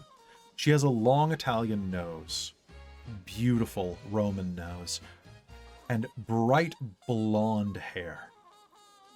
It is cut at jaw length and sways back and forth. Her nails are painted bright blue, and she's wearing a dress that is covered in almost diamond sequins. She's holding a glass of white wine in one hand and looks down at you.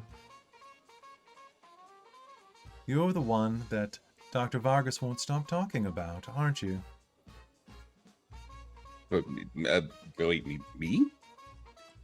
I don't see anyone else around here. Oh, I'm flattered. I'm Miss Lupa? What was it? You can call me Bianca Lupa, but everyone else here is probably going to call me Mancini. Mr. Excuse me, Dr. Blackwell, correct? Yep, that's me. Thank you for coming to my party. I've been trying to do my best to make the rounds and meet as many magi in the city as possible. Oh.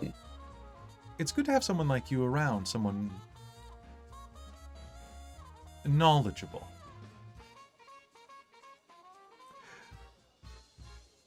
Alexander was just telling me that you are a whiz with chemicals. Is that correct? Yeah, I am. I You're even too have modest. My own love shop. Tell them, Yeah. tell the beautiful woman about what you're working on for me now. The thing that's going to revolutionize the arms industry.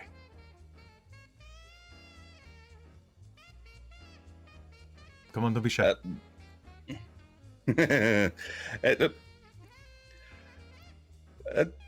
Prohibition is a pressurized weapon that increases the velocity of bullets to puncture even the hardest of metals. Puncturing even the hardest of metals. You're making bunker piercers. Correct, yes. That's very interesting. Armor piercing bullets. Well, someone was bound to do it eventually. Wow. I think that you're going to be a very wealthy man if you pull that off. We are going to be very wealthy men. And then Victor can retire. Victor has a lovely young daughter to raise. She is going to live in the lap of luxury soon enough, right? Think about this. Absolutely. You can retire from running that shop, or maybe hire some other people to do it for you. You can go buy a place like this, eh? Maybe a little smaller, but have some servants of your own. Maybe even maybe settle down, you know? Oh, I assumed that when I heard you had a daughter, but you're not presently. She glances down at your hand. Victor, do you still wear your wedding ring? How long has it been? No. It's been probably a couple years, I think, at this point. Yeah, maybe a little less, but yeah, okay. About a year or so. Are you not presently entangled? No, not no, currently, no. You see him just kind of rubs his hand where this ring would have been, missing it. As a widow myself, I can understand where you're coming from with that. It must be very difficult. It has been, yeah. This is a party, though. I expect you to eat, drink, and be merry. And who knows, you might even find the next love of your life here. That'd be great. I don't know if that's a good idea. Victor is, as we say, very tight-assed. He doesn't relax well. He's kind of like a chihuahua that way, very nervous. Maybe you could help with that. Would you like me to help with that, Victor? I'm okay, really. This is a very, very different setting that I'm used to being around. It's. Would you like me to help with that? I'm the hostess here. It's my job to make sure that everyone feels comfortable. Sure, that'd be lovely. She reaches out and plucks a glass of champagne off of a nearby waiter's tray, passing off her own glass. She looks at it, swirls it around in her hand. What kind of man do you want to be tonight, Victor?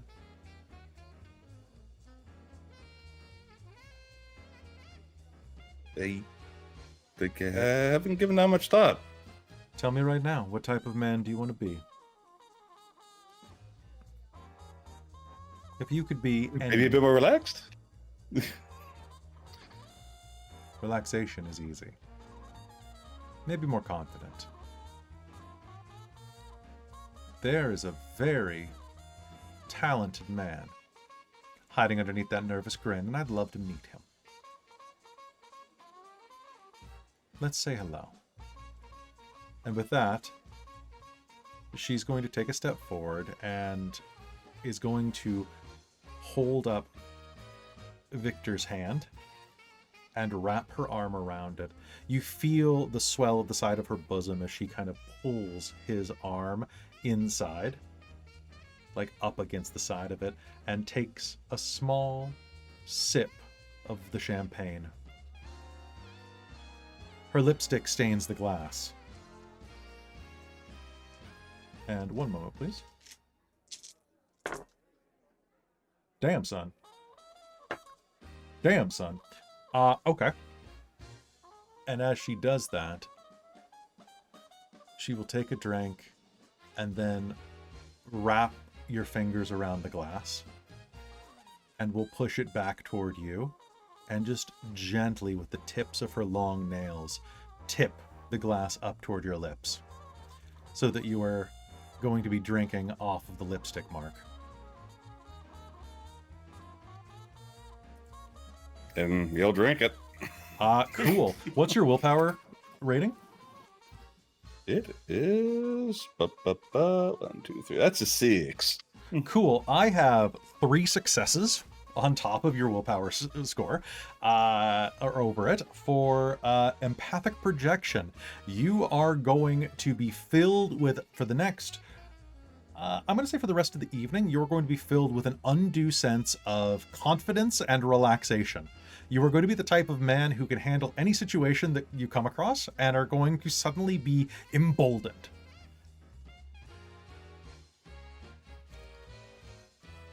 It is, you could fight against it if you want. If you want to choose to be nervous, you could spend a willpower. But right now, this doesn't mean you're going to act stupid. It just means that you are going to, like, you know what? I am a man type of thing. Like, you're gonna suddenly feel really good. Also, you get some really nice champagne, which is going to tickle your throat on the way down and actually is going to sting the inside of your nostrils a little as the effervescence bubbles up the back of your throat. How do you feel? I feel great. Look at that. You're even standing up straighter. You're much taller than I thought, Victor.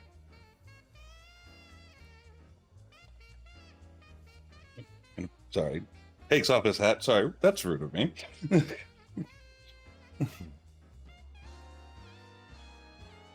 Now, please enjoy my party.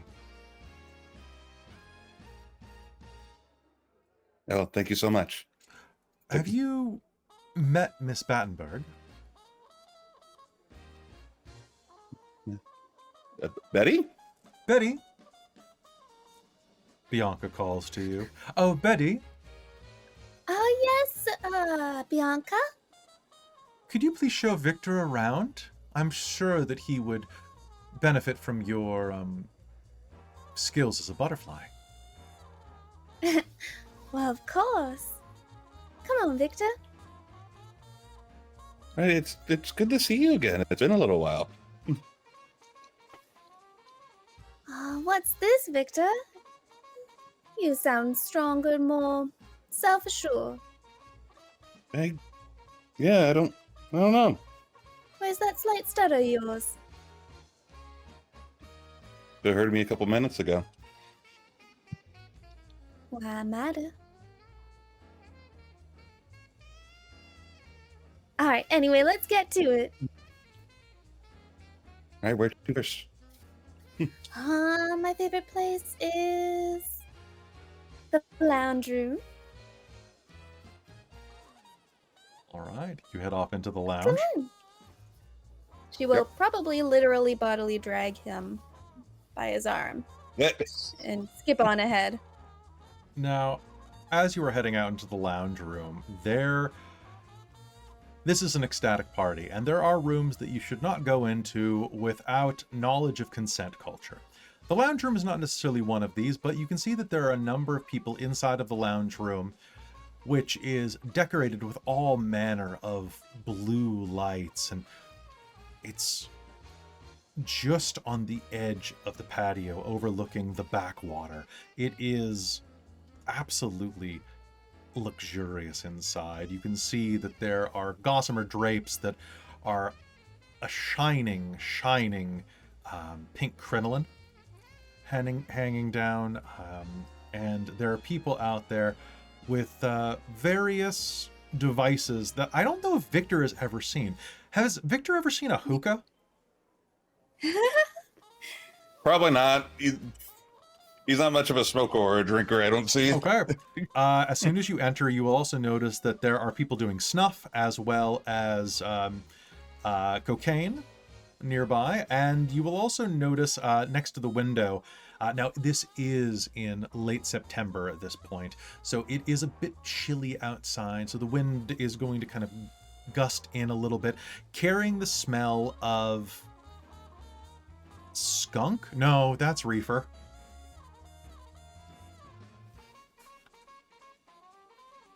And is anyone else in this room? Is Gilbert going to be getting a break from his table at any time? Oh yeah, he would be like completely chatting everyone up while drawing off one of the hookahs. Perfect. The person across the table from you is going to be just making idle chit chat with you. Now, would you be sitting at a table with more women or more men? Or a mixed bag? Mixed bag. Sounds good. The one across the table from you right there is, just double checking here, is one of the Indian women that I mentioned before, one of the East Indian women that is around here. She's very, very thin, about 19 years old, maybe. She is a fellow Chakravanti named Lakshmi Chaudhary. She has an attractive face with a scar that bisects the top of her nose that she's covered up with quite a bit of powder tonight. She's dressed in a mix of the type of fashion that Betty is wearing, but also with some Indian accents, sashes, and so on. Underneath, you can see the bulge of a curved dagger that she is hiding. She's sitting across the table from you and passes the hookah over to you.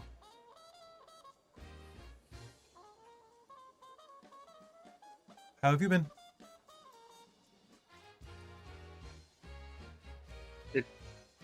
It has scent of clove, coriander, I think both. and he'll exhale like a long stream of smoke from his lips.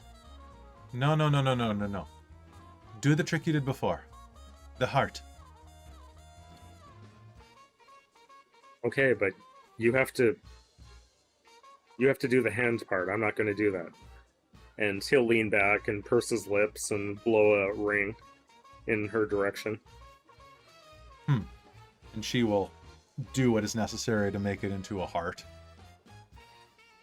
A little off center, but beginners. Beginners. Just means try again, and he'll try it again. And that time it didn't count. You did it without me. Wow, Gilbert, she's got the spirit. But not the timing. You're, Miss Betty. Oh, yes, I am. The Why, you flatter me. Is there only one Betty? there is no other. There's not more than one of you, is there? Well, I'm not that important. I know you. But Victor, isn't this just divine? She's gonna pat the plush pillows. I know Really that Particularly enjoy the, this the sensation. tassels. Yes. And Gilbert will start spinning one. I bought hemlock Ooh. from you 2 months ago. She points at Victor. Oh, right. I recognize you. And arsenic. Why, Miss. Sorry, what's your name? Lakshmi. Lakshmi Chaudhary. Why, Miss Lakshmi. That's The This is quite some. Oh, the No, Miss Lakshmi. Lakshmi. and Those are he'll quite some giggle. herbs. What were you doing with them? She looks around, seeing that everybody here is pretty stoned and not paying attention. I killed a man. You did not. Gilbert will lean forward and whisper, Coffee? "Poison." I most certainly did. Yep. Effective too. He was a horrible man. Good for you. He inappropriately touched a child.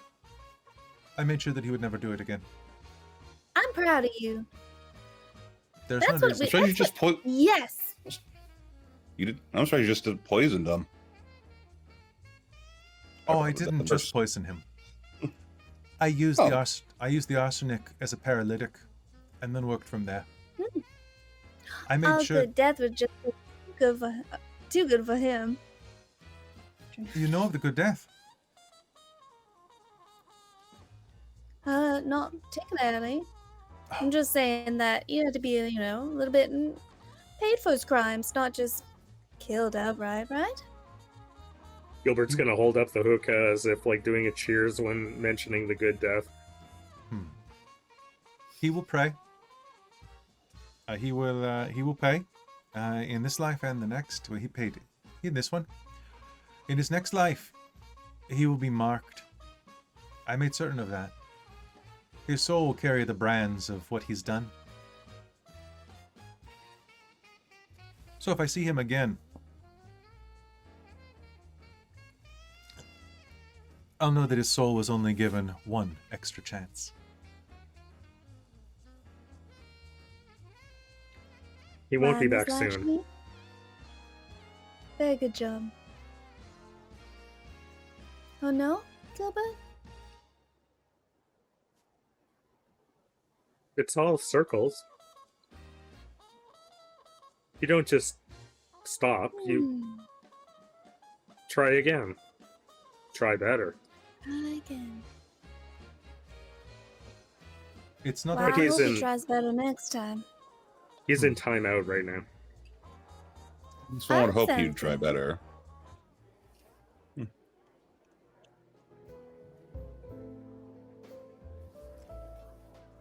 The jazz fades out on that note, and we hear a slightly thoughtful, swaying bit of music. Some people are taking to the dance floor, no longer doing the Charleston or whatever type of aggressive dancing. Now, many of them are drunkenly swaying across the dance room, and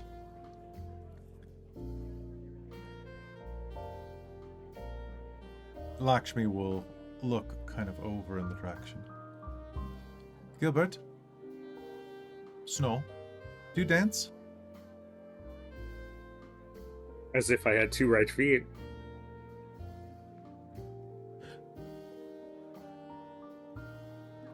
It's a joke. Ah, Most people say they dance as if they had two left feet. My feet are quite right. I thought that And you yes, were I have been malformed. known to cut rug. Cut rug. I only Dance. came to America a year ago. My English is...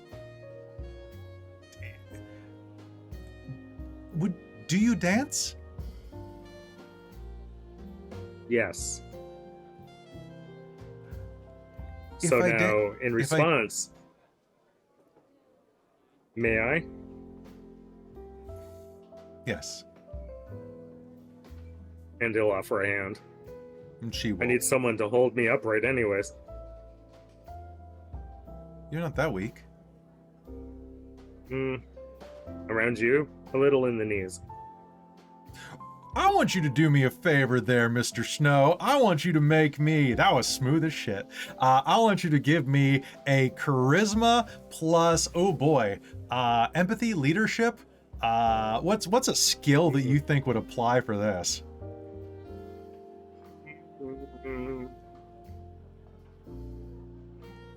Like even could be performance. Oh, performance? I would crush with that. I mean, it's all part of performance, really. I'd allow it. Do it. Okay. Yeah, I actually don't see it on this list. That's fair. Well, what do you have that you think that would be eligible for this? Etiquette? Sure. Yeah, that sounds great. So give me charisma and etiquette at a difficulty of 6. Okay, let me grab a bunch of dice here. Throw a target number. 6. Would you believe 6 successes? Holy crap. Yeah, I could with that line. Lakshmi. Hold on, I'm making a note of this. Oh, wait a minute. Hang on. Oh, and that's 2 more, so... Because you have a specialty? 7. Yep. So I lied. It was 5 successes. Only 5 successes. Okay. Sorry. Oh, okay. So it does not take a roll from anyone else. As Gilbert says that and helps her out of her chair, you can see that the hookah is definitely kind of tingling her a bit. She's had a lot of drink alongside of that. And when he drops that line, her lovely skin is going to darken across her face to nearly like, oh god, like she is going to turn strawberry red and is like a blood moon over the ocean at night. Yeah, basically, like she goes from brown to red in a second. Like I have never seen a girl blush this hard. But apparently you have seen that a lot, Gilbert, because you're smooth as shit. So dropping that line. Around you, only in the knees. And he'll continue offering his hand. I'll make sure you don't fall then. Not unless you fall first. And with that, I'll say with that etiquette roll, that can apply to your dancing as well. So you can take her out for a nice sway and a dance. As they're dancing, Victor, Betty, Raoul, what are you 3 doing? Wow, they make a handsome couple, don't they? They really do. Well, they left this, so I'm gonna go. And she's gonna take up the spot in the hookah. Okay. It is full of cloves and coriander tastes and is going to send a shock down your spine. It's exhilarating to experience another culture like this. Mm. Do you try to pass it on to Victor or just imbibe yourself? Yeah. No, I'll pass it on. Yeah, look at it and kind of study it, going, why not? Wow. Then he'll take a hit. I think you could figure out what exactly this is made of. You want to try? Yeah, sure. Victor will actually do that and see if he can name everything that's made of. Sure, you'll start talking about all manner of things as there's a bit of applause over at where the dance finishes. And the band says, "We're going to take 10. We'll be back in a few minutes, everybody. Thank you for your time." And it's at that point that, Raoul, you are going to see the pianist step up, brush himself off, and head outside to get a breath of air. Raoul will grab 2 glasses of something from a server going around and just kind of casually make his way out that way. He's rolling a cigarette as you approach. Need a light? That would be much obliged. Thank you. Can I offer you one? Not going to turn down the offer, but I already got one set. Here. Fair. Thank you, sir. I'm not taking up your space, am I? Not at all. Is this like a little like patio somewhere, or is it just out back? This is a big Mediterranean house, so it has this type of immense broad patio out back that gives a phenomenal view of the water. The moon is up in a 3/4 up above, and looking out, you can see that it's like these full broad open patios of both first and second level that are looking out over this water.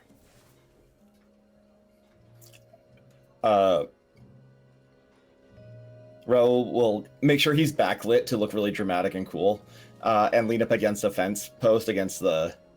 Hey. Been in town long?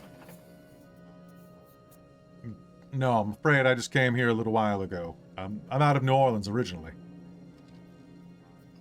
Good music town. It's a great music town. It's where I learned how to play the jazz. Raoul will hand him the second drink he brought out. Oh, well, thank you very much, sir. Thirsty work. That it is. That it is. It's hard to take a drink when my hands are full of the keys. Absolutely. What brings you up this way? Got tired of Jim Crow. Understood. And besides, up here there's a sense of freedom. There's good music scene. Not as good as New Orleans, but it's got potential. I'm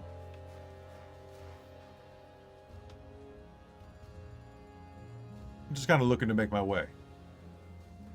Of course. You a fan of music? Trying to be. Was told I don't get out enough. Like what I heard. And what do you do for a living, sir? And sorry, I'm being terribly rude. Elijah Carter. Pleased to meet you, Mr. Carter. I'm Raoul Ducasse. Thank you, sir. He pauses for a moment, surprised at you offering your hand so freely, and then will give you a nod and accept it.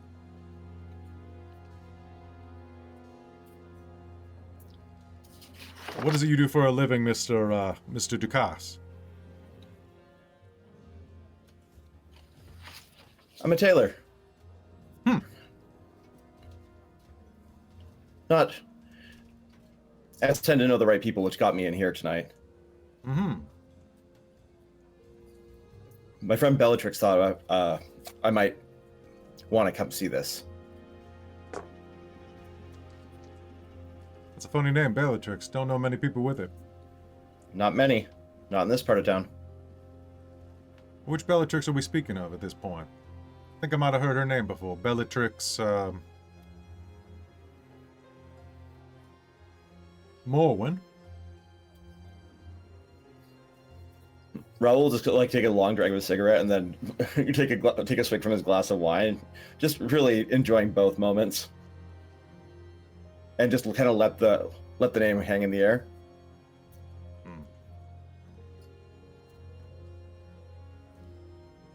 I see.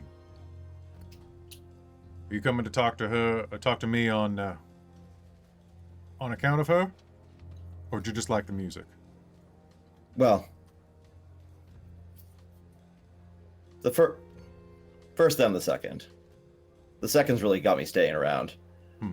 If it was just the first one, I would have waited to the end of the night, but wanted to find the person that made the music first.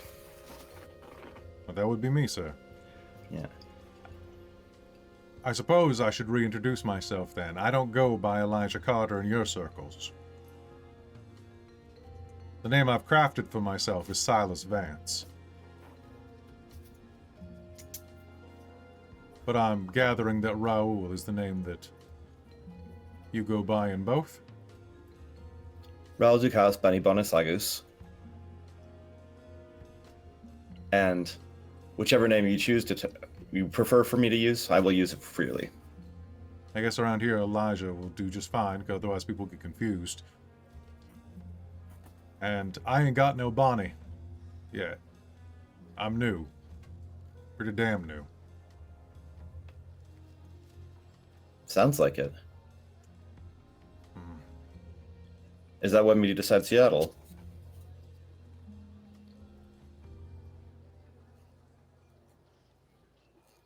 Sort of. Came up here looking for music, and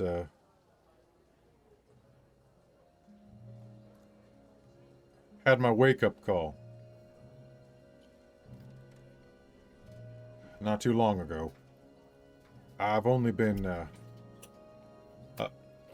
guess I've been up here about, well, about 2 months ago. Since then, having a bit of a trouble with it, if you don't mind me saying so honestly. I got that name. It's helped pick for me by,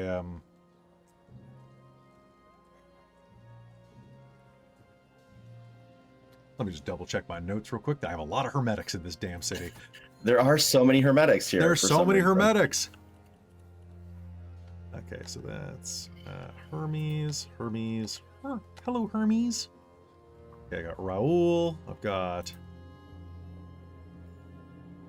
Okay, hold on. Hermes. I need to make my notes better. Okay, so enable the truth, and then.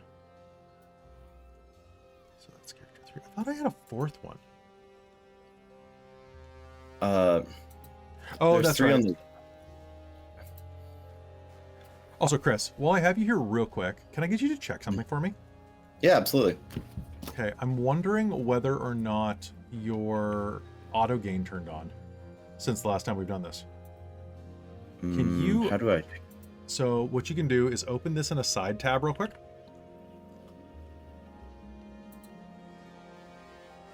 Auto gain is on, yeah. Okay, so here's what I'm going to ask you to do. Can you click that off, and then we'll just have you just refresh? Yep, be right back. Okay. Thought I heard that he was sounding a little off. All right. Okay, so now you're just going to need to turn your volume back up, and then you should be good. So down in your sound settings, your mic's probably dropped to like 20 or something like that. Some ridiculous number. Put it up around like 80 to 85.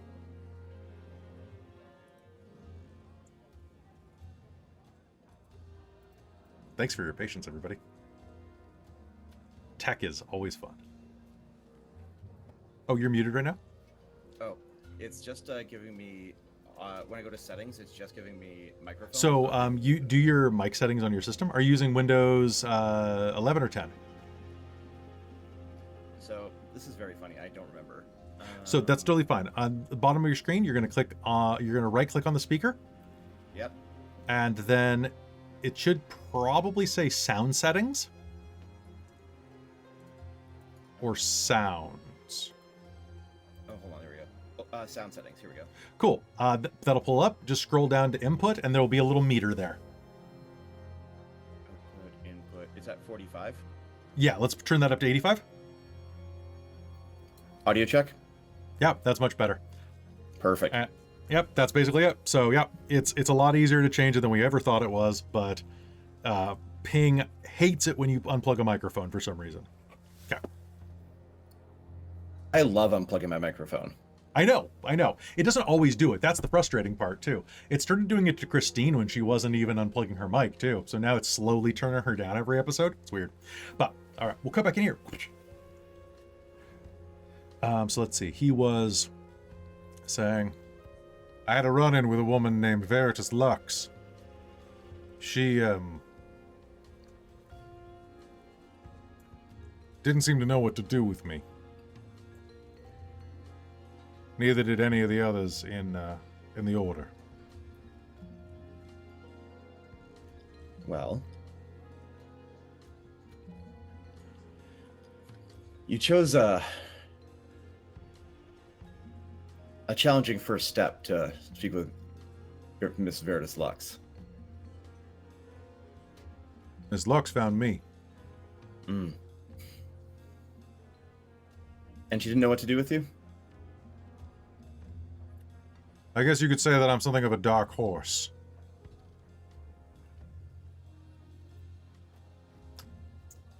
I don't really fit the dress code of the rest of the order. And you wish to learn?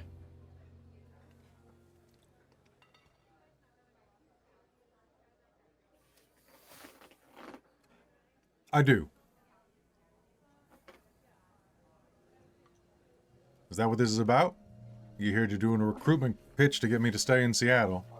Make sure I don't run off and try to find a bunch of wizards who are a little more,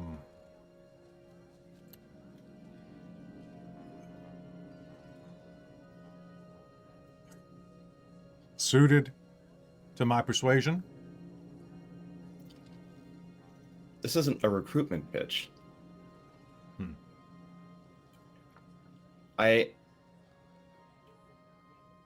Raoul will take a big drag of his cigarette. You still have the rest of your night to figure some stuff out, but if you wish, we can speak tomorrow. Talk about this in more detail. And if you wish to learn, we will teach you. And by we, it might be me.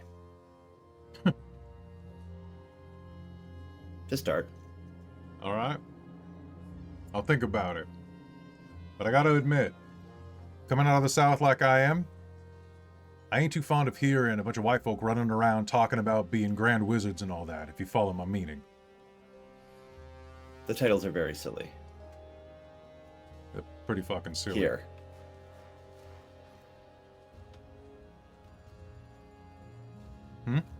Raoul will choose the name of a pub or a pub near his place.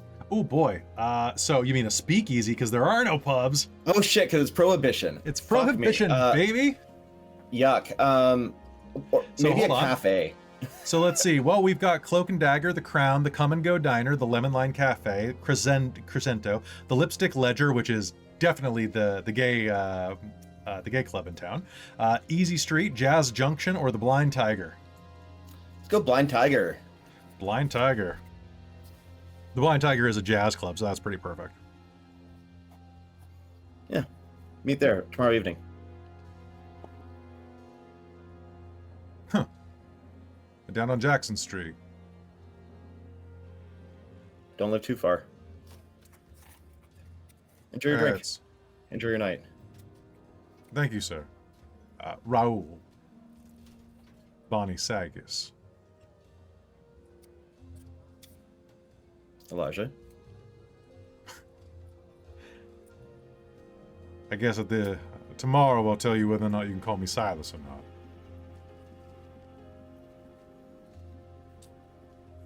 Lots of time. And Raoul will wander back upstairs. And now that he's accomplished the first step of his mission, will actually sit down and enjoy himself. Nice. Well, there is a lot of space around that hookah, as the seating there is very comfortable, as the rest of you kind of settle in. It's comfy, it's out of the way. Most of the people in this room are either super drugged up or obviously in the know about magic. Raoul will see the seat beside Victor and kind of look at Betty and look at Victor. Do you mind if I join you? Why, Mr. Raoul, can you say that nicely? Yes, ma'am. Miss Battenburg, Mr. Blackwell, may I have the seat and join you for an evening of conversation and contemplation? Why, By all of course means. you can. And he will take a seat very comfortably and enjoy his glass of wine and kind of sprawl out a little bit. Would you like some? She'll probably have taken hold of the hookah again. Sure, that sounds lovely. And he'll take a a hit Excellent. and just kind of, what do I do with this? And as you're doing that, and Gilbert is making his way back toward the table, after his dance, the music starts. I guess Gilbert's had a few minutes to kind of relax and things. Lakshmi has excused herself with a bit of embarrassment and a lot of eye fluttering in Gilbert's direction. And as he makes his way back toward the table to resume the smoke circle, can I get all of you to do me a favor and make me a perception and alertness roll at a difficulty of 7? Oh. I can attempt. We all know I'm really good at this. You're the All best. right. Oh, so good. Oh, hey. Two successes. 2 successes. 7? I mean, 8? What is it? 8, I don't 7, know. difficulty I 7. had too much hookah. Difficulty 7? I actually Yeah. still get 0 because I got a 1, so. Nope. Oh no! That's too much do hookah. do ones discount a success? 1 subtracts Yeah. from successes in this one. Yeah. Okay. 1 success. Okay. Yes. All right. Did you get any, Gilbert? Nothing for me. Okay. So you two are in the middle of conversation, and as you're saying, "What do I do with this?" You two are going to hear a horrible sound out the front door. Now, when you entered, it was through this broad wrought iron gate, the kind that has to be opened by crank and pulley, or that opens in the middle and is like barred afterwards for security purposes. Regardless, it is quite a monster to get through, and was brought open when you entered, and was shut after Victor came, as he was one of the later ones to the party. And as you are sitting there, you two are going to hear this horrible wrenching noise. It's going to be this, and then you're going to hear a couple people shouting out front. And it's about that time that a couple people in this side room are going to start standing up, and the rest of you are going to catch on to something that is going on, right as the sound of an immense wrought iron gate hitting concrete echoes across the front of the party. That sounds bad. Raoul will Let's get a Hasha vibe. yes. Raoul will stand up and kind of make an eye for the exits. All right, as you make an eye for the exit, you are going to suddenly be cast in red and blue as the front door is going to be flooded with police sirens and lights. And as you are bracing, trying to look for an exit, people are starting to get up, starting to gather their things. Police raids are not uncommon in this day and age with this much alcohol and libations flooding. And as you are kind of like at the side of this, kind of near that back porch, it looks like a good exit. But as you are there, all of you are going to hear a scream echo down from the waterfront. Now, most of the people in this room are definitely confused, definitely drugged or drunk enough that they're going to be caught off guard. But as you are looking around, grabbing your things and scrambling, the back door to this room is going to burst open, and a man dressed in a vest, a pair of slacks that are wet at the ankles, and kind of like workman's clothing, kind of like Victor's dress, to be honest, but with the cap, is going to enter and is going to say, "Where's Miss Lupa? Where's Miss Lupa?" Why, she's in the main room, I think. Last I saw, anyway. And as you say that, you're going to hear the sound of clicking as she is walking through the party, telling everybody to gather your things. We'll take care of this. Please make your way out of here as needed. The side entrance there. Gregor. She looks down at the man who's come in. He says, "Ma'am, we've got a problem. I was dropping off the shipment like you asked for tonight. And there's a body at the water.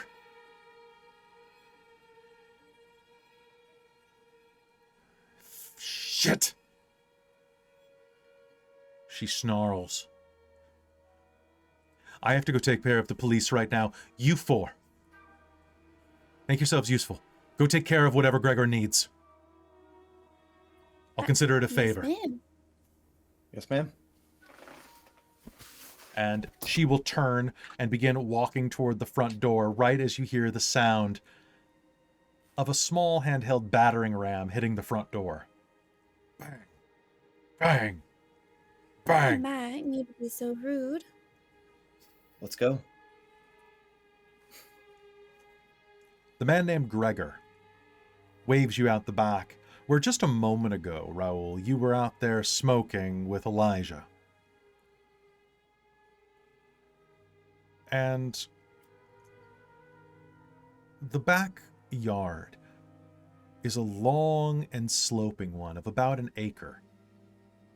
It's besought by a number of various hedge sculptures and hedgerows that lead down toward the water. There's a perfect place there to have a yacht parked, or perhaps to moor any type of boat. And in that case, there actually is a large skiff there, or a rum-running boat. It is full of several casks and crates, and you can see that there is another person down there. A woman was helping unload or guide one of the maids or waitresses that was working tonight. She's lying on the ground next to the boat, shivering tremendously. She looks white as a sheet in the moonlight. The maid is curled up next to the boat, trembling and looking down at what you can see is a dark shape next to the waterfront. Who goes down first? All right. Raoul, as you make it toward the waterfront, you are going to see that there is a man. He is naked. His skin is pale. He's a white man, although it's not initially easy to see that. He's covered in blood. And as you all approach, you are going to see that the man has been beaten severely, to the point that his skin pigmentation is honestly more blue and gray than anything. The body is bloated, like it's been in the water for days. Originally, he was a man of 5'10", average build, but as he lies there, you can see that there are rotting chunks of flesh where the seawater has gotten in and pruned it away. But before that, there seemed to be some type of marking or grotesque symbols. I'd like anybody who approaches to please make me a willpower roll. This is going to be a difficulty 6 to not become sick. Difficulty 8 for Traz, I believe, because you have the soft-hearted flaw. Yup. And that just brings up horrible. Oh, pardon me. Actually, tonight you will do it at difficulty 6 because you're feeling confident. Oh my god, that's right.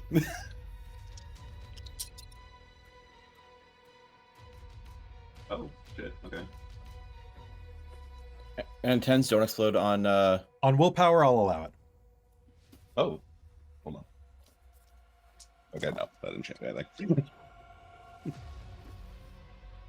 6 successes. All right, Mike, is Gilbert approaching? No, Gilbert, upon mention of it being a dead body, is pulled out his crystal ball and is whispering untold dead words into the crystal ball. All right, In sounds hopes good. to lure whatever might be on the other side. All right, that sounds great.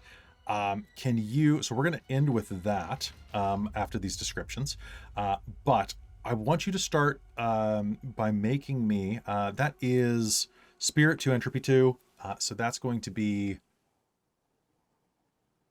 difficulty of 3. This is totally coincidental. You're using your crystal ball as a focus. So give me your Arete roll at a difficulty of 5. You can spend quintessence on a 1-for-1 to make this easier, down to a difficulty of 3, if you choose. Otherwise, you can just roll at 5.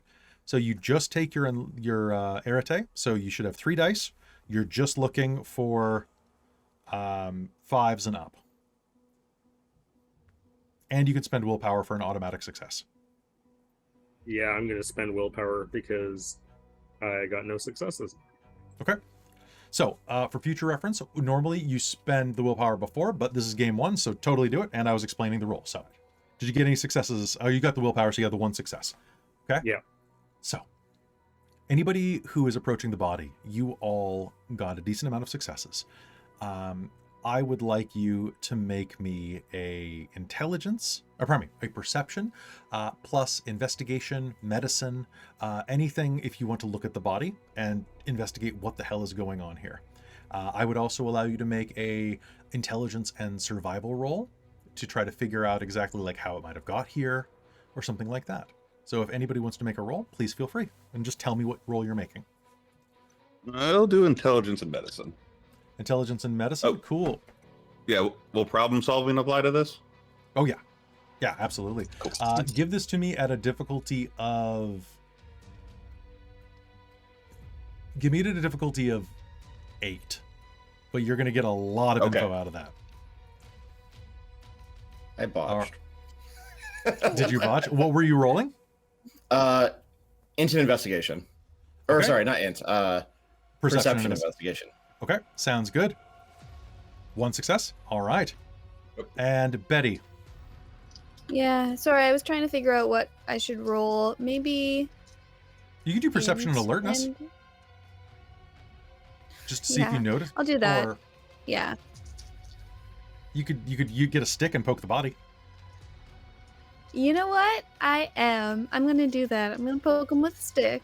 Okay, tell you what, Boop. I'll give you give me perception. And do you have any points of investigation? No. Okay. Do you have any skill that you think would be good for this? Let me see. I mean, I have streetwise. Medicine. I do have 1 medicine. I have 2 science. I don't Okay. really remember why, but Drugs. probably actually drugs. Yeah. Okay. Well, go ahead and give this to me with. Do you have survival? No. Okay. Give it to me with It's not investigation. really my specialty. He said no investigation. Give it to me with medicine. No. Okay. And I'll give it to you at difficulty Perception and 7. medicine? Yeah, perception and medicine. I'll give you a difficulty 7 because of the stick. Perfect. Stick helps. All right. This- I'm re-rolling because I rolled a different. Totally one, So. Oh my god! I got 10, 8, 8. Perfect. That's 3 successes. Stick. Betty with the Okay. stick. All right. The stick did it. So, Really, truly. Raoul, you are going to take a step closer and look at the body, and you're going to see, Raoul, this shiver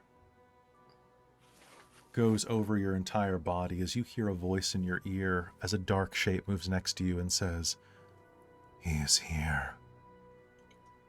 The end is coming. looking down at this body, you are going to see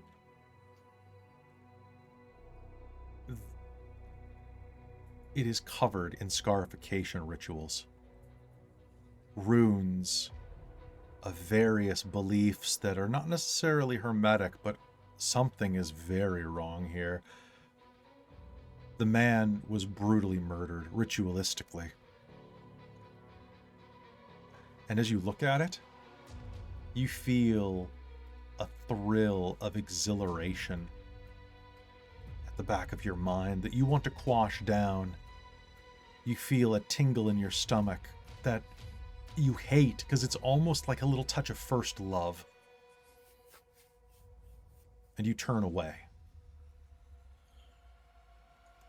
Victor, taking a look at this, you would have to say that this body has been floating for at least a couple of days. There's signs of aquatic contamination, both just water, but also marine animals. It looks like at one point an octopus got a hold of him. There are big strips of his back that are stripped away by suction cups. Yes. So you said there were symbols on them, right? Yes. So I've studied enough. I have eidetic memory. Do I recognize any of these symbols as I'm looking over them? Oh boy. They're very hard to recognize simply because the skin is so warped. Okay. I would say that some of them do look familiar, but you would need to take a little bit of time to jot them down and make sure that you have the right look, and then compare them with what you remember. He'll probably start doing that after looking at it and pulls out his book and starts sketching in it. Okay. Betty, with 3 successes, you are looking at this. This man wasn't dead when he was in the water. The cuts are fresh. Looking at this, there's cuts on the bottom of his feet. There are bits of rock that are embedded in there, like he sprinted through a beach in a desperate hurry. He was badly starved, beaten, and as you are looking at him, he was absolutely tortured. He drowned trying to swim away from something. And as you are looking through there, you are going to see that there is something wrapped around his wrist. It's almost invisible. The flesh has gone necrotic and puffy and bloated, and it's almost cutting through into the veins of his wrist. It's so tight. It's a metal chain. What's that? I'm gonna try to loosen it with my stick. I don't Sure, want to. you absolutely can. 3 successes. Someone it will else come. can. Okay. Does anybody want to reach down and grab that? Sure, Victor as will you were- when he's done with his sketches. Okay. If Betty points it out. Yeah, I'll Victor, poke it with my stick. you lift it with your stick and hang it over, and we watch as Victor is sketching, and the locket on the chain swings into his viewpoint like a pendulum, and we see his pen fall to the ground. Automatically, without conscious thought, Victor, you reach out and touch the tarnished silver. There's a little click as it opens. On the inside of the locket is a face that you recognize. It's your daughter.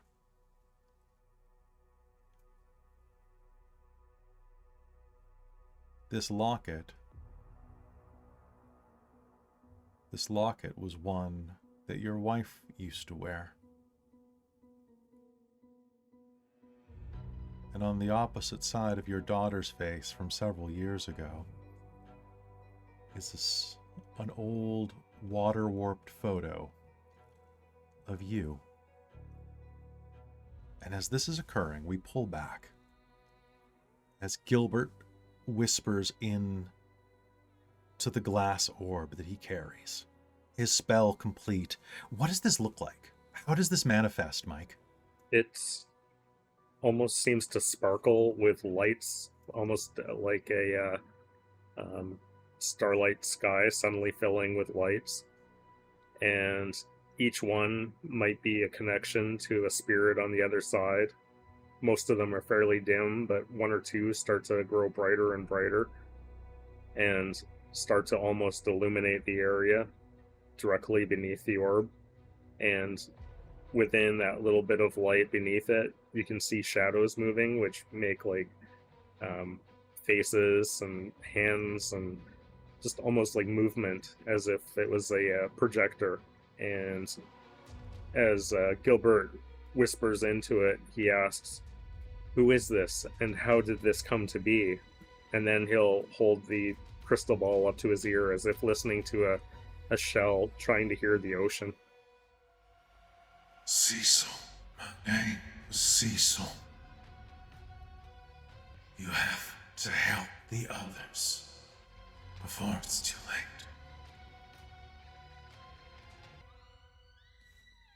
He'll whisper into the orb again, "Who are these others?" They're sacrifices like me. And he'll ask the third question into the orb. "Who are they?" The eaters of the weak.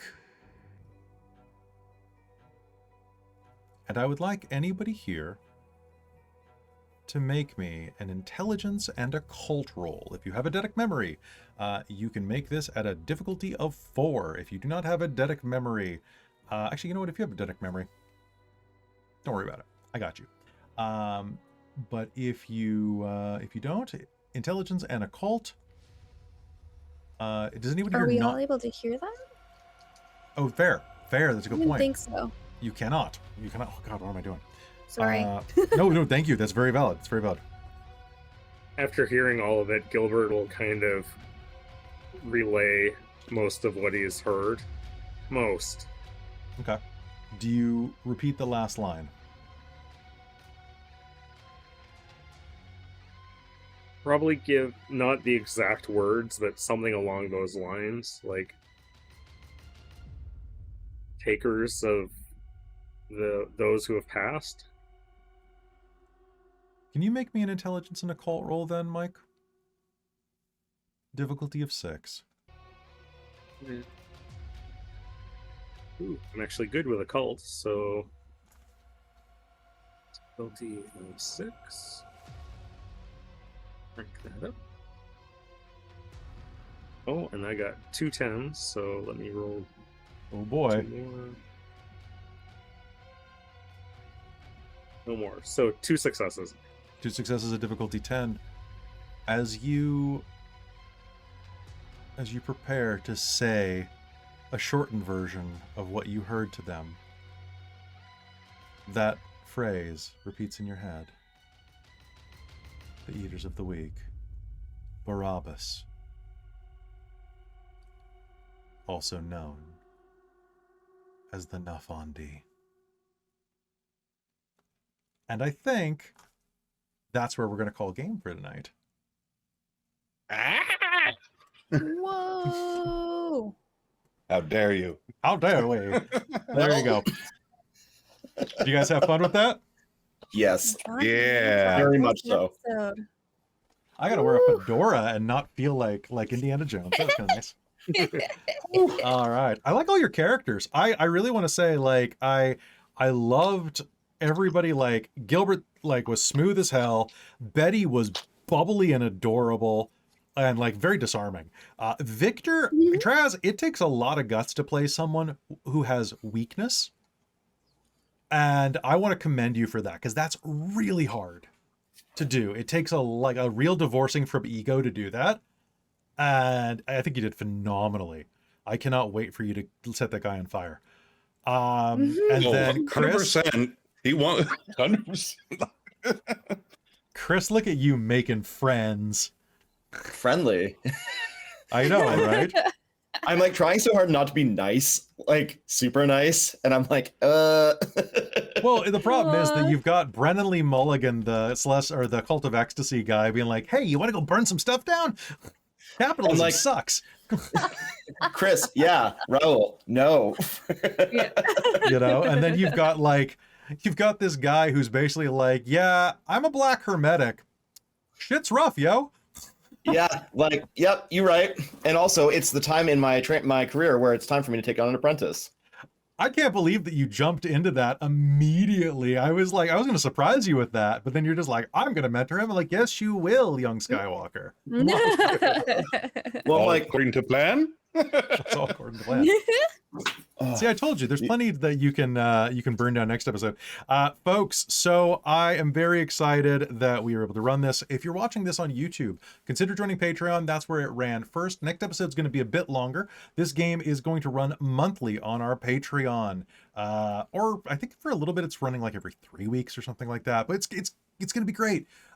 Anybody who's on our VIP tier or higher is able to watch this up to 3 months in advance, along with games like Technocracy Dominion. The Unexpected Wedding Invitation will be out by then, most likely, and we'll probably be on our way back to Storm King's Panic, which will be fantastic. But I want to thank you players all for being here, and I want to thank everybody who supports us over on Patreon, like our our big time patrons, our divine producers, my mom, as well as Shikon Day Vermilion and Soul Omen, our demonic producer, Sorcerer Sanguine, our wizards of the Patreon, Tammy the Forever Cleric, the Ink Goblin, Krosh, Urquhart, and Big Nut, our monster maker, Larouk, and our High Council, Terran, Amberthist, Raven with Baubles, Chef Aladeth, Brian Kaler, Nerdy Metal Gent, Grumpy Owl, Nihilus, Cookiemon Steve, and Iron Warrior X. I also want to thank some people who actually really helped me with this, our producers. So producing this show in no particular order are Christine and Robin, as well as Jen came up with all this stuff about Elijah for me, because I was like, hey Jen, here's a mission. Come up with a hermetic who's fits these criteria. And then she just like went, and I have a whole backstory for him, and I'm just like, oh, it's so good.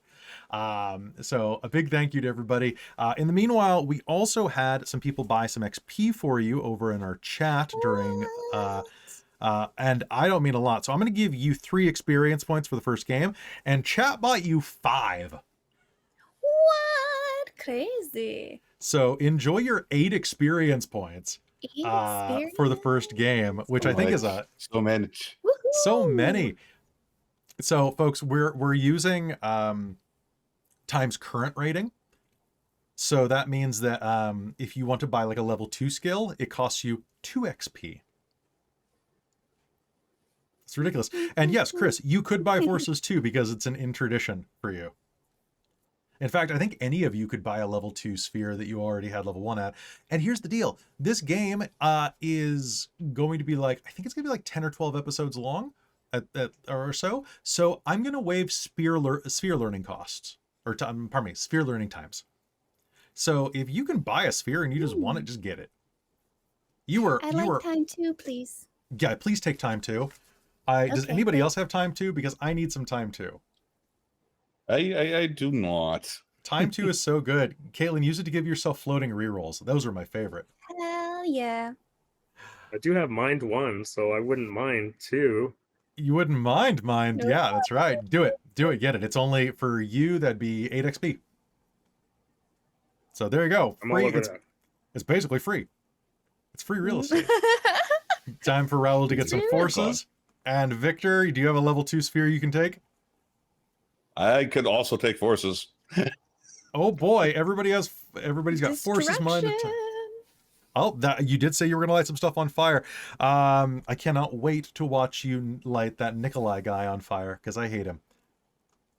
Might do more than that if I get the chance. Just start at the bottom and work your way up.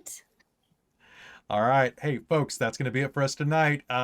Go and enjoy. We're going to be back tomorrow night with Cold Iron, and then be sure to come back for more Mage the Victorian Age, because we're finally on the damn train with new special guest who just joined the caboose last episode, which I'm not going to spoil for you if you're behind episode 11. And with that, we'll see you next time here on Mage the Ascension, Bedlam. Sweet dreams.